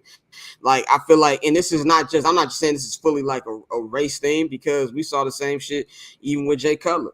You know, we know Josh McCown came in, win a couple games, and motherfuckers was like, "Well, is he a better quarterback than Jay Cutler?" I mean, we can say whatever we want to say about Jay, but one thing I can say for sure, that nigga's better than Josh McCown. So, what do y'all feel about not just like the media coverage? I mean, the fans is one thing. What do y'all think about the media coverage that Tyson Badgett has been getting since Justin's been injured? I mean, the shit has been gross, and like we kind of saw it with D Rose got hurt. Like the Chicago media, they're quick to turn on a person. Like we talk about, a lot of major media markets, and Chicago is one of those ones where when they for you, they for you, but when they against you, it's hell. And so right now, Justin hasn't done himself too many favors with his play, but it's at a point now where, to your point, we all know this city has a sick fascination with backup quarterbacks. We've lived through it. We've seen it our entire lives. Every chance they get. I remember Scott, I called him Shane McMahon the first time, but Shane. Damn, what is bro last name? Shane Matthews. Shane Matthews, Jim Miller. We can go down the list, bro. We've seen this our entire lives, the fascination with backup quarterbacks. And so with Badgett, it's really gross because we were already walking on eggshells. We're not even walking on eggshells because we said it out loud. We knew what it was when they drafted Justin, how that city has been with black quarterbacks. Like before that, we had like Cordell Stewart, like Henry Burris. Like we never thought that they would actually give the keys to the franchise to a black quarterback. And now seeing everything they've done to, essentially hinder him. And then as soon as you get a switch, okay, we're going to change the center. Okay, we're going to start moving the pocket around. Okay, we were actually throwing the ball, even though they were down and they had to throw it, but now we're actually trying to stretch the field. So when you see those type of things, like the Bears have helped cultivate this Civil War. Like they've done it. The coaching staff has done it with the way that they treated Justin and with the way that, now they're going to treat Badgett. At this point, I can't do anything but root for absolute disaster. Like, because that shit is just crazy and it's been so blatant to see. Yeah, it's not. I mean, just look at it like this, bro. We come from one of the most segregated cities in the nation. We all grew up in it. We know what it's like. Everybody in this chat, everybody that's here right now, we know what it's like growing up in the city. So it's only right that a portion of the fan base does have their own racial ideology, and it goes without saying. You could tell in how a lot of the people on Twitter, mainly the people with fake profile pics, talk about Justin Fields, and they talk about Tyson Badgett and even Nathan Peterman. So that's nasty. I won't say that the media has an agenda from racism, but they definitely have an agenda. And I think Scott said it perfectly this week. Bears fans don't know fucking football. Bears fans don't know fucking football. How could you know good fucking football? You ain't fucking seen it, but how Lance Briggs said, every 21 fucking years. In 85, you seen it. We seen it in the 2005 and 2006 season. Then we seen it for the Flash, the 2018 season, and that's it. We don't know consistency. 2010 too. 2010. Yeah, 2010 too. We know choking shit. I know we start off 6-1 and we blew that shit. So that's because Jay got hurt, but you definitely facts. But my thing is just really we don't know good football outside of looking at other people. So how the fuck can you speak on it? How can you be so committed to what you're feeling? Everybody thinks Brock Purdy played at a fucking Power 5 school. Tyson Badgett played against motherfuckers that live in my building. You know what I'm saying? Like let's be real. Brock Purdy was going up still against Texas, Baylor, Texas Tech. So he's playing against people that are actually playing on Sundays, and so he had David Montgomery. His teammates were people that are playing in the league. Tyson Badgett was literally talking about being a fucking gym teacher if this shit didn't work out. So I just think I think the coverage is nasty because you're starting to hear a lot on radio. You're starting to see a lot of debates that, well, if the Bears win this week and Tyson Badgett looks good, I don't think we should go back to Justin Fields. At the end of the day, what does that solve? We're not going to learn anything about this Bears team. We're not going to everything. It's disappointing, bro. It's disappointing, and it's fucking embarrassing that everybody is so fucking short-sighted. To me, I've always felt like a majority of the fans who aren't as tapped in as like we are literally only give a fuck about wins and losses and winning the division. Like just for a single season, like just for that year. Like motherfuckers just like, oh, it's winter time. I hope the Bears win 10 games and we win the division. And that, like, I don't care. I personally, as we stated, we've only seen a couple seasons of actual winning football. I want sustained success. I want, when people see us on the schedule, to look at us how they see the Niners, to look at us how they see the Eagles, to look at us how they see the Ravens. Like, yo, they're gonna be tough. Like, that's a tough matchup. You know what I'm saying? Going to Soldier Field is a tough matchup, or that's a tough matchup. They come in here, and we know that they play and their game travels regardless of the stadium, regardless of the elements. So the mindset of Chicago Bears fans it's so fucking crazy, and it goes from one extreme to the other. Because let's be real, you have people that fucking put Justin Fields on a pedestal and he don't fucking deserve it. And then you got people that put Justin Fields below the fucking sewer and he don't deserve it. Somewhere in the middle is the truth.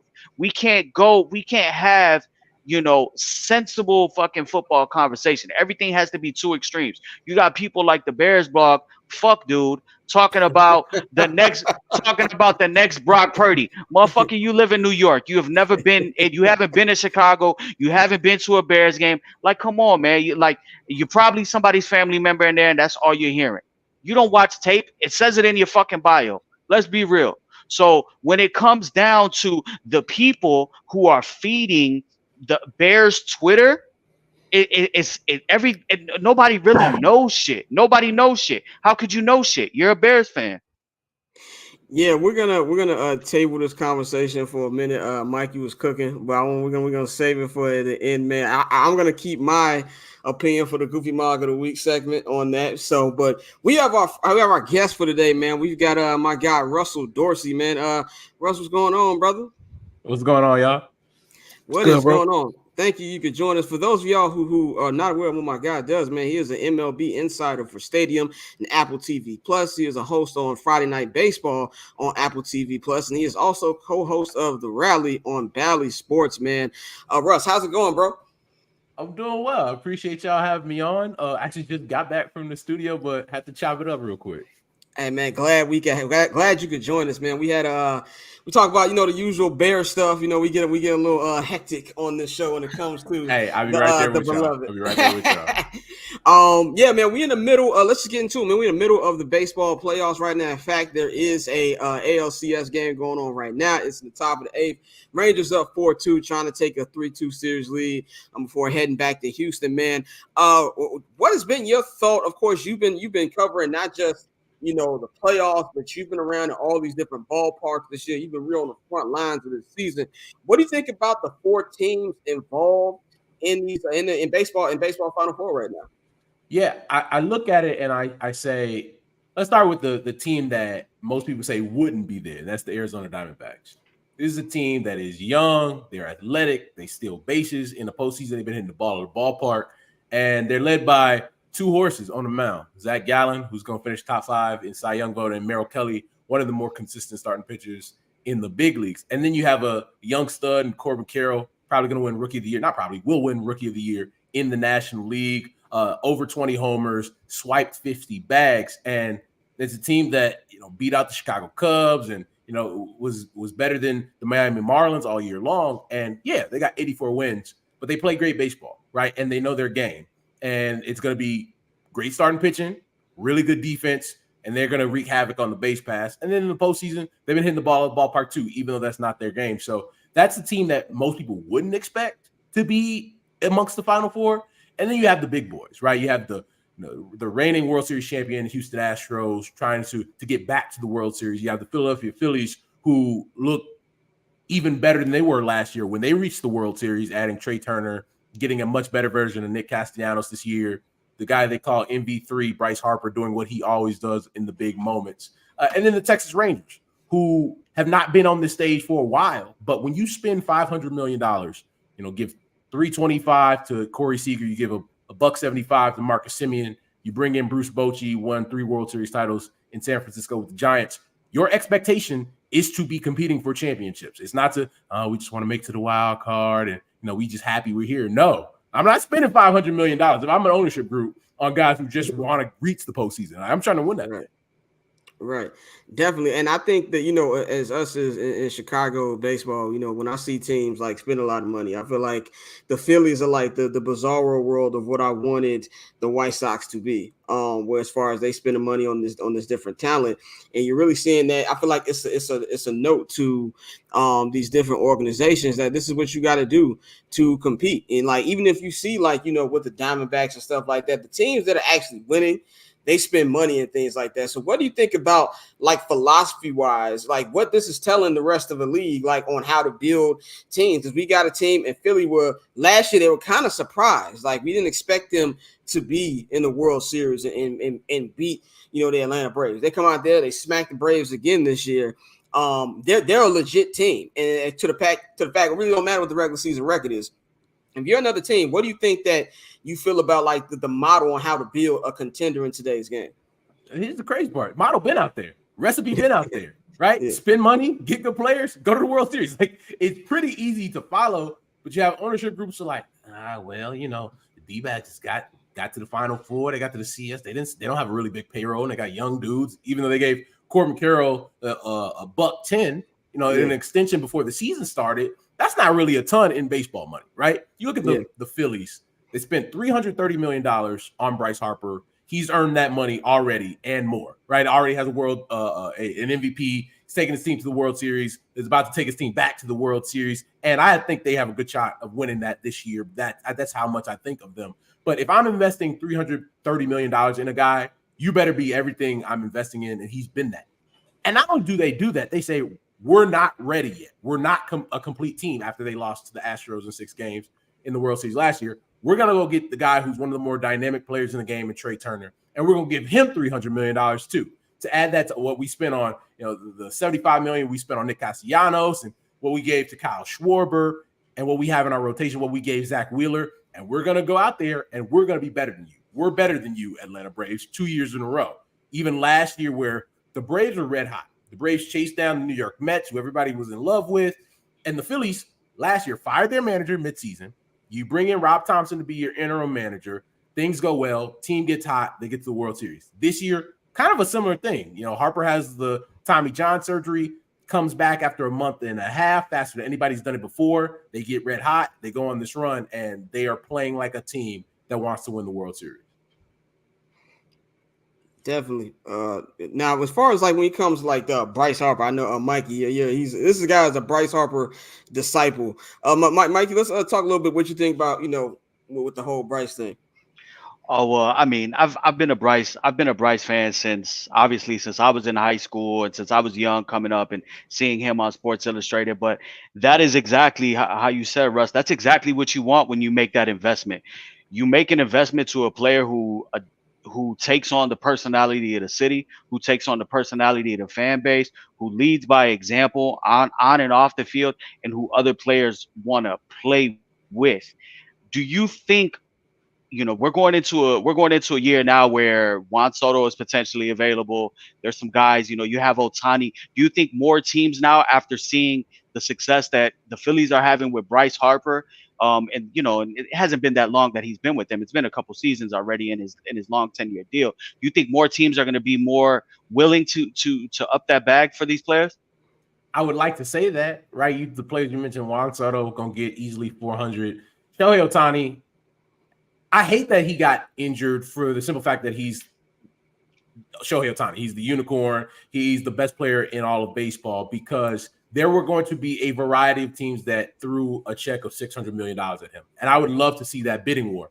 Now that he, is getting surgery on the elbow, he's not going to be able to pitch until 2025. I still think he gets to 600. I just think it's going to be over 2 different deals, right? First deal will be around 200 for him as a hitter. And then you come back into the marketplace at 31, 32 as a two-way player and get that other $400 million. Do I think teams are going to do that? My answer is no, because I think there are far more teams that are going to look at the Padres and the Mets and say, see, you spend all this money, you have the highest payroll in baseball, you're going to miss the postseason, as opposed to, well, the Phillies spent hella money, then they spent another $300 million on a dude, and they got to the World Series 2 times in a row. I just think you're going to have more teams that look at what San Diego did and say, see, they had 2 $300 million players. This is why it doesn't work. Yeah, definitely, bro. And speaking like you talked about earlier about the Texas Rangers and the money that they spent, and we see the results them being in LCS now. But I want to talk about the Astros a little bit. Earlier, I heard you talking about Dusty Baker and everything he's done, and the possibility for him to get back-to-back championships potentially on his way out. I know a guy like Dusty who's a lifelong baseball guy. We always say, is this the last hurrah? But if the Astros were, although they're, like I said, down 4-2 right now, if they were able to complete that or come back and win this series and get to the World Series again, just what do you think that does for someone like Dusty's legacy when we already see it as so complete? I think even before the World Series, all the stops that Dusty had been to, all the teams that Dusty has gotten to the postseason, I think he had as great of a resume and legacy as anybody in the game. But as you guys know, if you don't have titles, it's hard for people to put you in that top tier, right? The fact that he was top 10 in victories in the big leagues, you're still gonna look at him like, his teams haven't won the World Series when they've been in those positions, and the Nats won one after he left, and he got there with the Giants and they didn't win, and so I think there was always that question with Dusty, like, could he win the big one? And I think last year, I remember vividly, I asked him after the game what that moment means to him after the things he had heard. And he said, for a long time, people told me what I couldn't do. You can't do this, can't manage bullpens, you don't have your teams ready when you get to the World Series. And he was like, now I showed people what I can do. And it took, Dusty's been around for the game for a long time. Like, I think Dusty is baseball history. When you really break it down, like when your mentor is Hank Aaron, like you connect so many different generations. And I think that's so cool. But I think for Dusty, and I'll say this till I'm blue in the face, I don't know if there's a lot of people that could come into that situation in Houston after the cheating scandal and really be able to say, hey, I'll take all the bullets for y'all. I wasn't here. I didn't do it. I'll take all the bullets, though, and I need y'all to go out there and play baseball the way y'all know how to play baseball. And they did. And they embraced him, and they love him. They have so much admiration and respect for Dusty Baker, not only for that, but Dusty's just a cool dude, right? You catch Dusty outside the ballpark, he got his little short brim on, like a granddad dude, have his little isotoner gloves. And I really think that Dusty Baker, if he can win the second one, especially after the deficit that they're in right now, I think that there's no more questioning. And I don't think you can question now after he won last year. I think there's no more questioning what Dusty Baker, his legacy is. And I think that also, like, it kind of, I don't want to say it cleaned up the Astros, because there's still a lot of people who don't want to give the Astros their credit. But if anything, you bring in a guy like Dusty, and even like the biggest Astro detractors, there's really not too much you can say about them because of the way he leads his players. And like you said yourself, he came in from such a fucked up situation that happened, and the way they got rid of their pass manager. He comes up clean shop. They make the playoffs. They make the ALCS in the COVID shortened season. They win the World Series last year.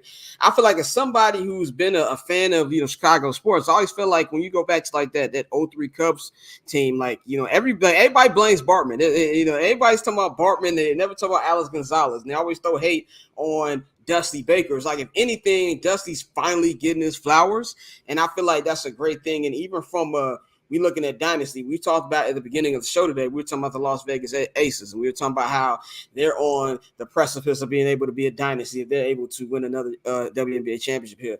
This is the modern day MLB dynasty, and to have a guy like Dusty at the forefront, that should be, you should already get his model right now for Cooperstown, I believe, man. I want to pivot to two more topics. One thing I'm known for on this show is fucking up names, but I think it's Kim Ning. Is that how you pronounce her last name? Kim Ing. Ing. Yeah, there you go.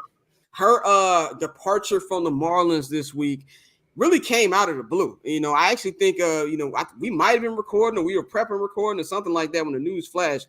What are you hearing about went down with the whole situation, and what do you think, where she's going to go next? I think you have a situation in Miami of somebody like Kim Ing, who came in under Derek Jeter, when Derek Jeter was the president of baseball operations there for Miami. and Derek walked away because he couldn't do things the way that he wanted to do them, right? And so if you tell Derek Jeter, we're talking about the captain, that, hey, dog, I know that that Yankees model been pretty successful, and we know you the man, 3,000 hits and World Series championships, but it's Miami, dog, and we ain't got the bread to do all that New York stuff. This is how we got to do it down here. And Derek was like, I'm cool, bro. Like, I don't have to do it that way. Derek Jeter walks away. Kim Ng remains and builds a team, a franchise, an organization, a minor league system that begins to compete. And they make shrewd moves at the deadline. Last year, you have Sandy Alcantara, who you're like, okay, this is one of the best starting pitchers in the big leagues, wins the Cy Young Award. Coming into this year, they make some moves. They hire Skip Schumacher, who'd been successful as a player and as a coach with St. Louis and the Padres. You bring him in. He does a great job. Probably going to finish top 3 in Manager of the Year in the National League. And you tell that person at the end of the year, who makes the playoffs, mind you.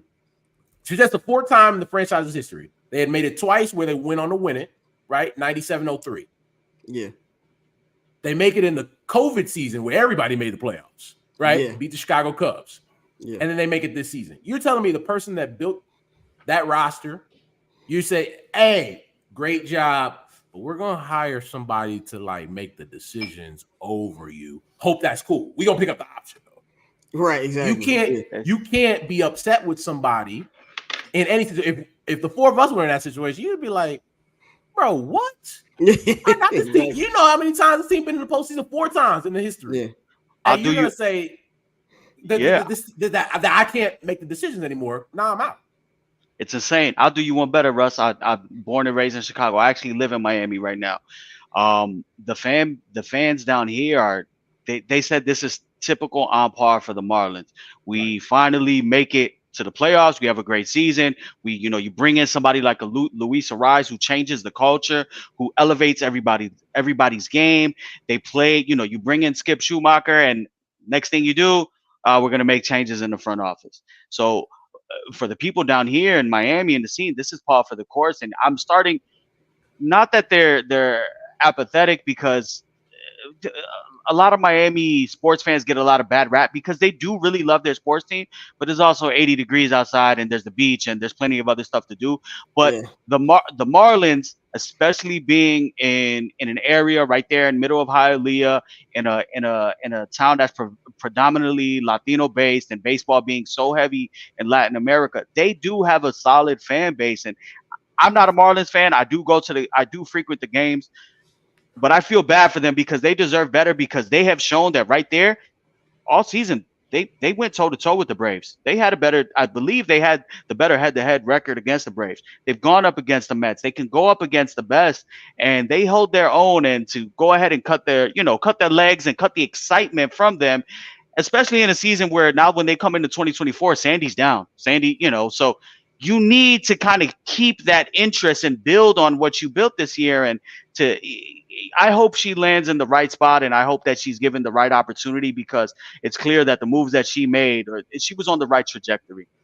And the fan base deserves better, right? Like 100%. People down there in Miami deserve better, because imagine you're a fan of the Marlins and you're looking around the division. You see the Braves, he's signing all their young players to super team friendly deals, and like what they got Ronald Acuña Jr. on.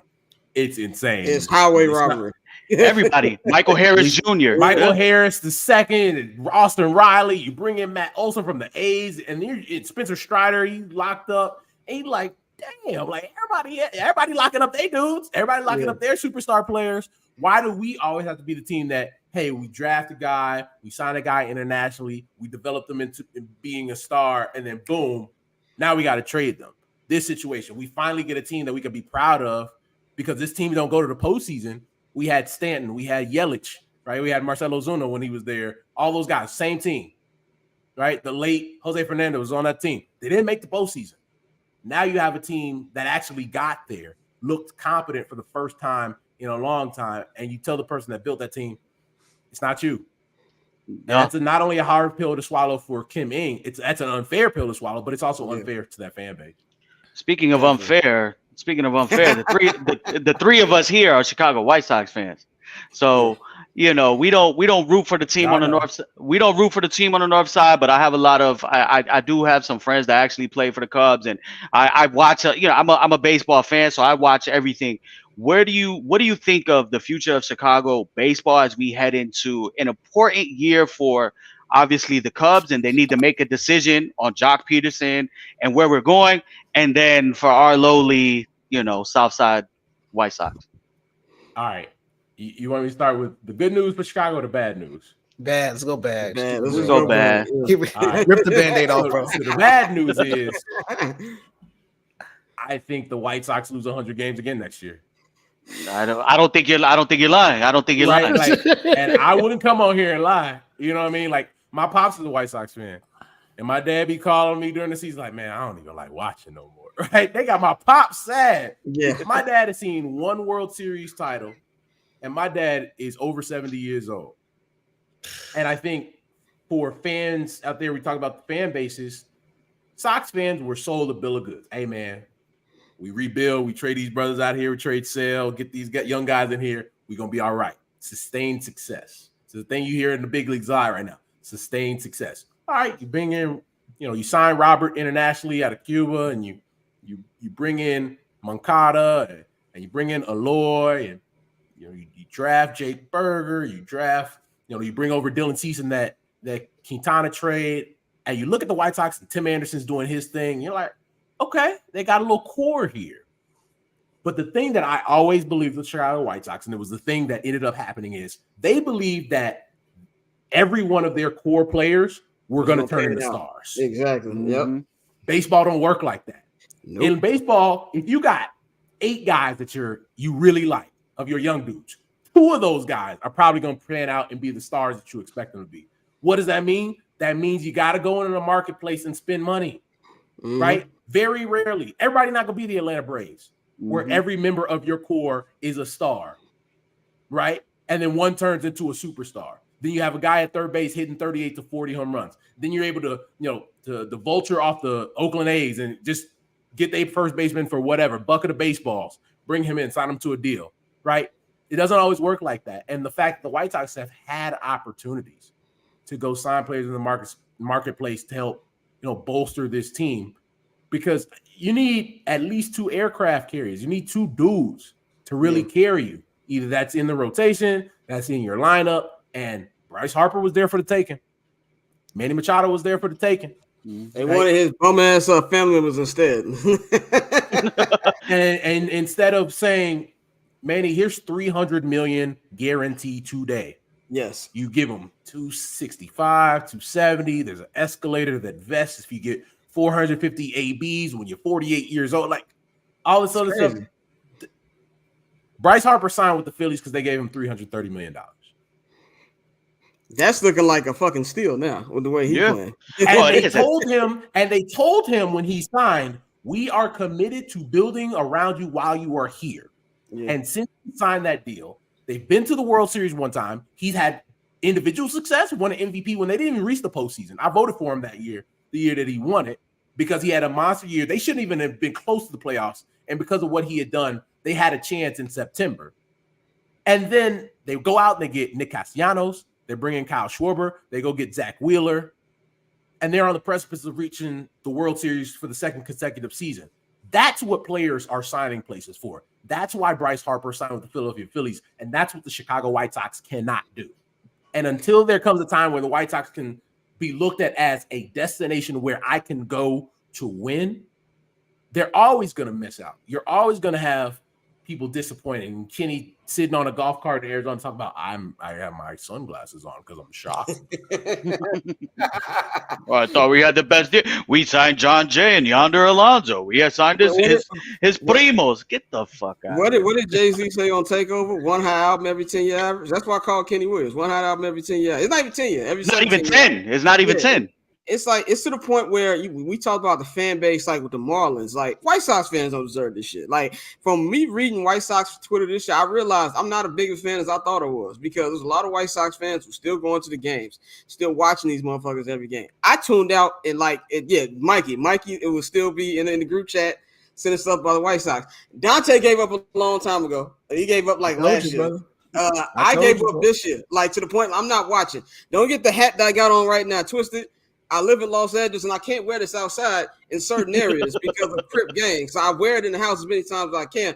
But I am fully watching the Dodgers when I do have the chance, because as the older I get, I just don't have the capacity to watch bad sports. You know what I'm saying? Like, with the Bears, I cover them, so I have no choice but to watch bad sports. But with the White Sox, with the fan base, I kind of feel like it's at the point where there's a lot of apathy right now, where it's like they don't really know what to do. And I really feel for the younger fan base. Rush, you brought up your pops, he's 70, saw the World Series. They won the World Series on my 17th birthday. So it's like I'll always have that moment. But I just think unless ownership changes, nothing's going to happen, and I feel like that's really depressing for White Sox fans, man. Like, and you're going to see those crowds at the G rate get less and less and less because there's going to be an apathy that grows, right? And fans are going to be like, I don't even care, bro. I don't even care, because the more you look at them as an organization, the more you realize they caught lightning in a bottle in 05. Yep. Mm-hmm.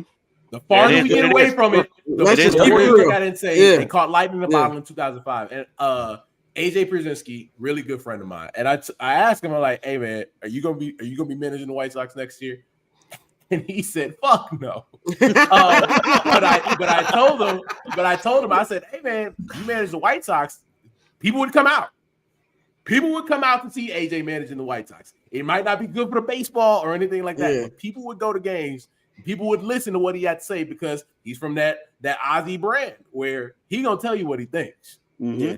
But I think you're at a point with White Sox baseball where Chris Getz, unfortunately, his ownership group did him no favors because they hired him, which if they went out and did a search and interviewed people and you said, you know what, Chris Getz is our guy.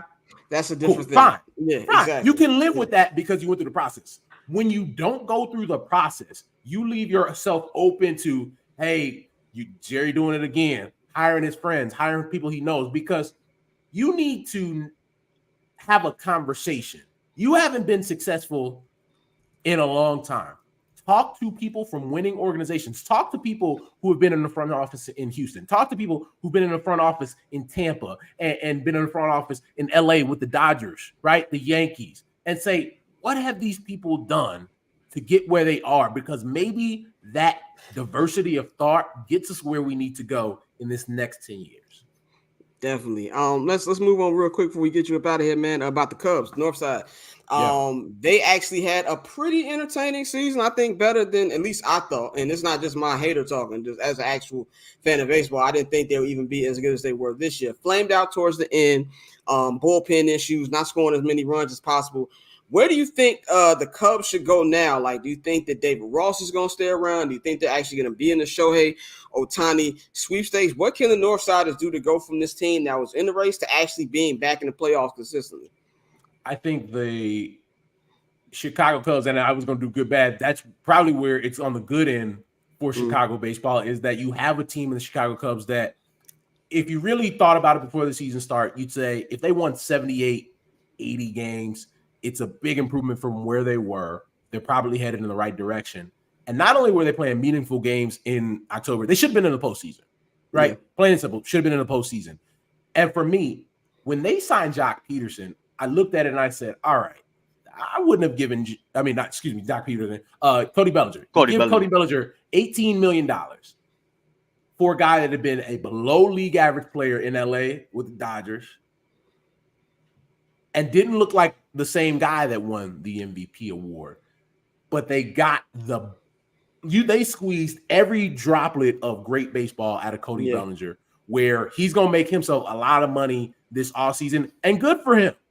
He was a guy that had a lot of fans in that clubhouse, in that organization. And if they're able to keep Cody Bellinger, cool. Now, I think they're getting to a point where, they've drafted, they've developed, they signed internationally, where they got a lot of outfielders, and they're not going to be able to keep everybody, right? You have Kevin Alcantara, and you have Brennan Davis, and you have PCA, and then you just sign Ian Happ to an extension, and you have Seiya Suzuki, and you can bring back Bellinger. That's a lot of outfielders. The only 3 spots to play. So do you start moving some of these young players that you've acquired, signed, drafted for other pieces to make yourself a true contender in the National League. I think that's where the Cubs finally are, right? I think they are going to be in the Shohei Ohtani sweepstakes. Do they win?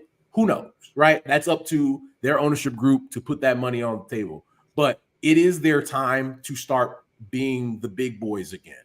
They're the Chicago Cubs, right? And I think you've seen a lot of teams in similar situations looking out in Boston with the Red Sox where they're one of the big boys, but they haven't acted like it in the marketplace. Yeah. Now they fired the person who was in charge of their baseball operations looking for another, where they were very close to losing not only Xander Bogaerts, but could have even lost Rafael Devers, right? A guy that they developed. They were able to lock him up to that $300 million deal, but it's not a guarantee for Boston anymore. But a big part of that is they haven't shown their commitment to spending the big dollar like they have in years past, because when they did it, they usually ended up in the World Series.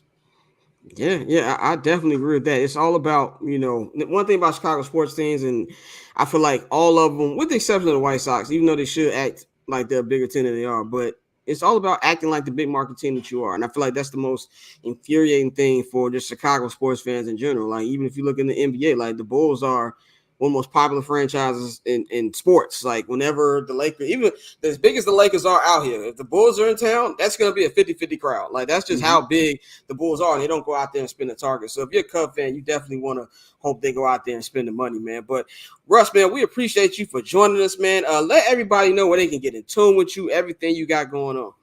Yeah, it's at Russ_Dorsey1 on Twitter or X or whatever the fuck people call it, the bird app. Russ_Dorsey on IG. I'm on Threads. I think it's Russ Dorsey there. Catch me on Bally Sports every day on the Rally during baseball season. You catch me on Friday Night Baseball on Apple TV Plus. So we keeping it moving and shaking out here, and trying to make a lane for ourselves. Definitely, bro. We appreciate you for coming on, man. You have a great weekend, bro. Appreciate y'all. Yes, sir. Good looking, bro. We are going to wrap this episode up with a, we're going to finish up talking about the Bears. We're going to we're just going to give our picks and feelings about this game this week. The Bears will be at home against the Las Vegas Raiders. And of course, this will be a battle of the backups. And so, what are you guys feeling? Which way you see this game going, pretty much? It's just the Bumble. The Bumble, yeah. Raiders 14, Bears 7. It's gonna be a terrible fucking game. like this is the game where like Mikey had. I would be playing Spider-Man. I would not be watching that shit. Yeah, I'll be doing some other shit. I'm definitely gonna be doing some other shit. But yeah, no, it's gonna be terrible, bro. Yeah, I mean, Vegas even thinks so. The total opened up at 42.5 points. It's dropped. I think you can find some 36.5, 37 total points. We're looking at people, they might not score a combined 30 points. I still think the Raiders have more talent than the Bears, as long as they commit to running with Josh Jacobs, getting Jacoby Myers, and feeding Devontae Adams. You got an angry Devontae Adams. Excuse me, that's coming into a place that he's very familiar with Soldier Field. And as much as Aaron Rodgers owned us, Devontae Adams definitely has ownership as well. Yeah. So I got the Bears. I don't even plan on watching this game. I'll be honest, this is going to be the first game I'm stepping out. I have no interest in seeing any of the Tyson Bagent, anything. I'll save all my energy and football mindset for Sunday Night Football with the Eagles and Dolphins, man. The Bears have completely broken me.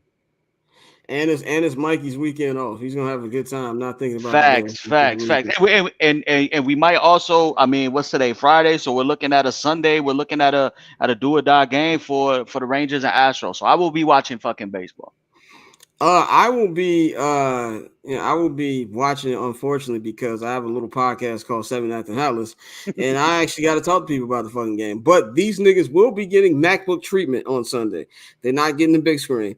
Red Zone will be occupying the big screen, and the Bears will be getting the MacBook screen. But I think, like you said, Dante, it's going to be a nasty-ass game. It's going to be bad football. Two backup quarterbacks. I think that the separation, like you said, Mikey, better players on the roster. No matter how bad the quarterback is, you can get the ball to Devontae Adams. You talk about ownership. Yeah, Aaron Rodgers owns the Chicago Bears.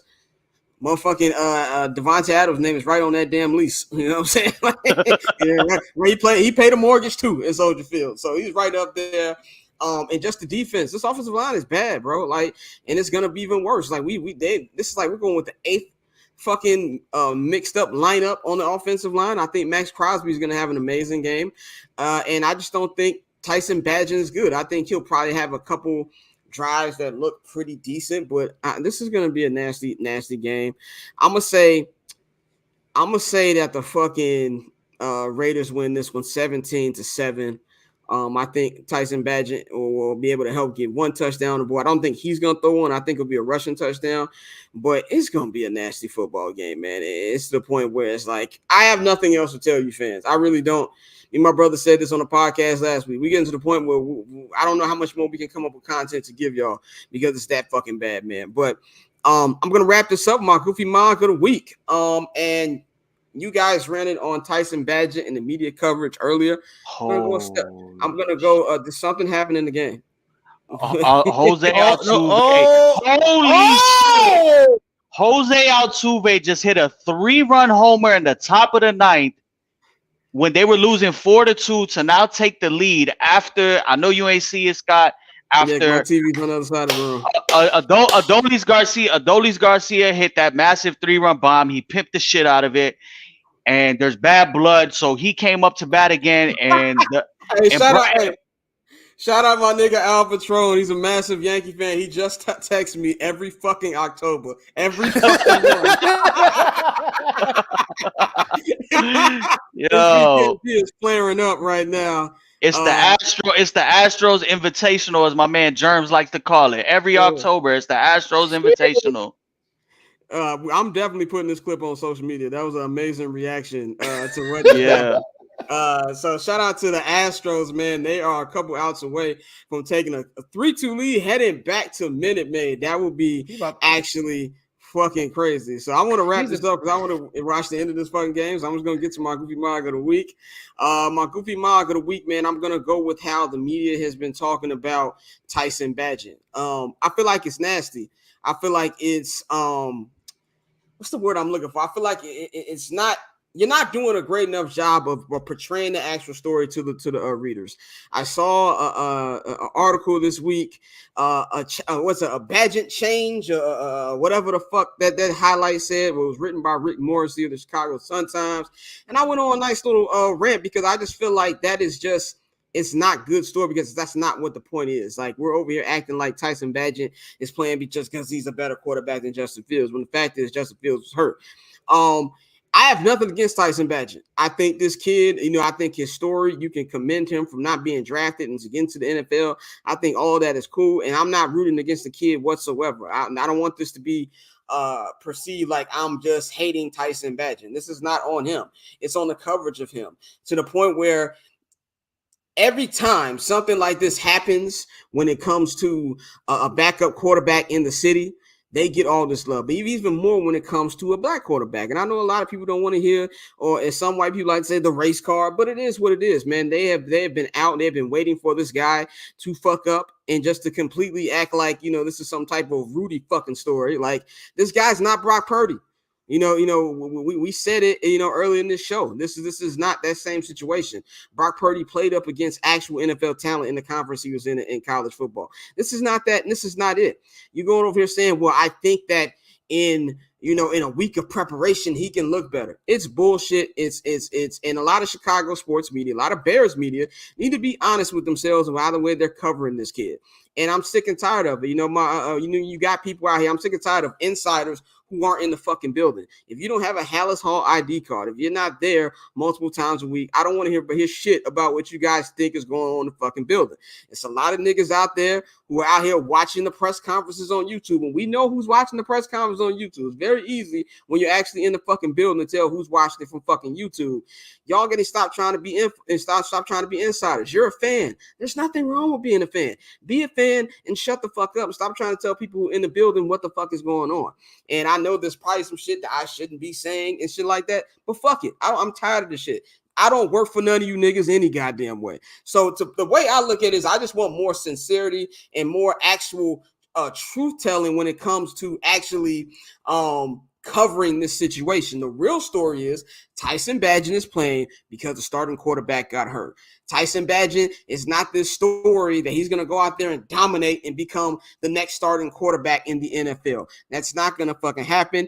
It is disrespectful to the readers. It's disrespectful to the paper that you're writing for. It's disrespectful to the players in that building. Honestly, it's disrespectful to Tyson Bagent that you're even lowering him down to this type of status, man. So I'm just sick and fucking tired of it, man. And that's all I got to say. So I'm going to give my goofy mog of the week to the way Chicago media has been going about this whole Tyson Bagent situation, man. So that is my goofy mog of the week. We're going to wrap this up here now. We're going to bring Mikey and Dante in here real quick because we're going to wrap this up. We actually did pretty good on timing today. Shout out to me and my time tracker, my stopwatch. Last week, it was way too long. Took me forever to upload the clips and shit. But that's all we got. Anything you guys want to talk about before we get up out of here? Anything y'all want to shout out? You on mute, G. I said, no, I'm solid, bro. I'm actually about to finish watching this game like we just said, bro. That's all I got. But yeah, this game is lit. I just want to shout out to all the guys in the chat, man. Appreciate y'all showing love. Yeah. We obviously we do this because we love sports, but we do it for y'all too, because like-minded people. Once again, let's make money this weekend. Seattle Seahawks money line, Philadelphia Eagles money line, the Bills -6.5, and the Niners -6.5. AJ Brown over 5.5 receptions, Tyreek Hill over 6.5 receptions. We're gonna clean the fucking slate, and next week I'm gonna be on a yacht with a bottle of 1942, and we lit. So tap in. Hey, I do got one thing to say actually before we get out of here. Like Mikey said, we do it for the fans, but one thing I gotta say, Orlando, stop taking selfies, dog. Cut that shit out. You cut it out right now. You stop. You finna get put on the list. You gonna get put on the list. I got dirt on you, doggy. Facts. Stop doing them pedophile selfies, brother. Bro be laying like this. Hey, shout out to my baby girl for making me my hat, man. She pretty cool with it when she wanna be. He said when she wanna be. That's all we got for y'all today, man. We will be back next Monday and Friday. Big announcement on Monday about the future of the show. Big news, man. Big news. Check out that major announcement next Monday. Next Monday is NBA week, so we got a lot of NBA coverage. We got the homie Pavi from Hoops and Brews will be joining us Monday. We're gonna preview everything. NBA opener. Tuesday, we got the defending champion Denver Nuggets opening up against LeBron James, Anthony Davis, Los Angeles Lakers. We got we got that fucking State Farm agent Clifford Paul. I have to actually give this nigga grace because he's playing with my third favorite player of all time. Oh yeah, that's gonna be interesting this season. Stick to my fucking stomach. I gotta actually wish this nigga well. But he's going to be debuting with the Golden State Warriors on Tuesday. They will be hosting Kevin Durant, Bradley Beal, and who am I missing? Devin Booker and the Phoenix Suns. And then we're going to be preparing all that. And on Friday, we got the homie Big Waz from the Athletic, from the Ringer. He'll be pulling up as we're going to recap those games and just really get a lot more of a deeper look into the season. And then also, we got a new segment debuting next Friday. We got Cousin Dan. My Cousin Dan will be joining us each and every Friday for 5 to 10 minutes. He's going to tell us the craziest sports shit on his mind. It's going to be very entertaining, man. But y'all know to follow us on Twitter and Instagram at BarbChefScott, at OctoberZoneTay, at Junior_Solito. Follow the Barbers Chat Network at BarbersChatNet. Subscribe to the Patreon, man. I'm gonna keep telling y'all really need to subscribe to the Patreon. Like y'all, we got some great stuff coming. Patreon.com/Barbers Chat Network. And yeah, man. If you missed the show, it will be up on the HMB Media YouTube right away. Of course, I'm gonna be having clip segments, all that good shit up there. So y'all have a good fucking sports weekend. Shout out to everybody in the YouTube chat. We gonna holler at y'all niggas on Monday, man. We up out of here. Getting paper on these player haters, old news. Money on the other line, so I'm not gonna hold you. Money on the other line.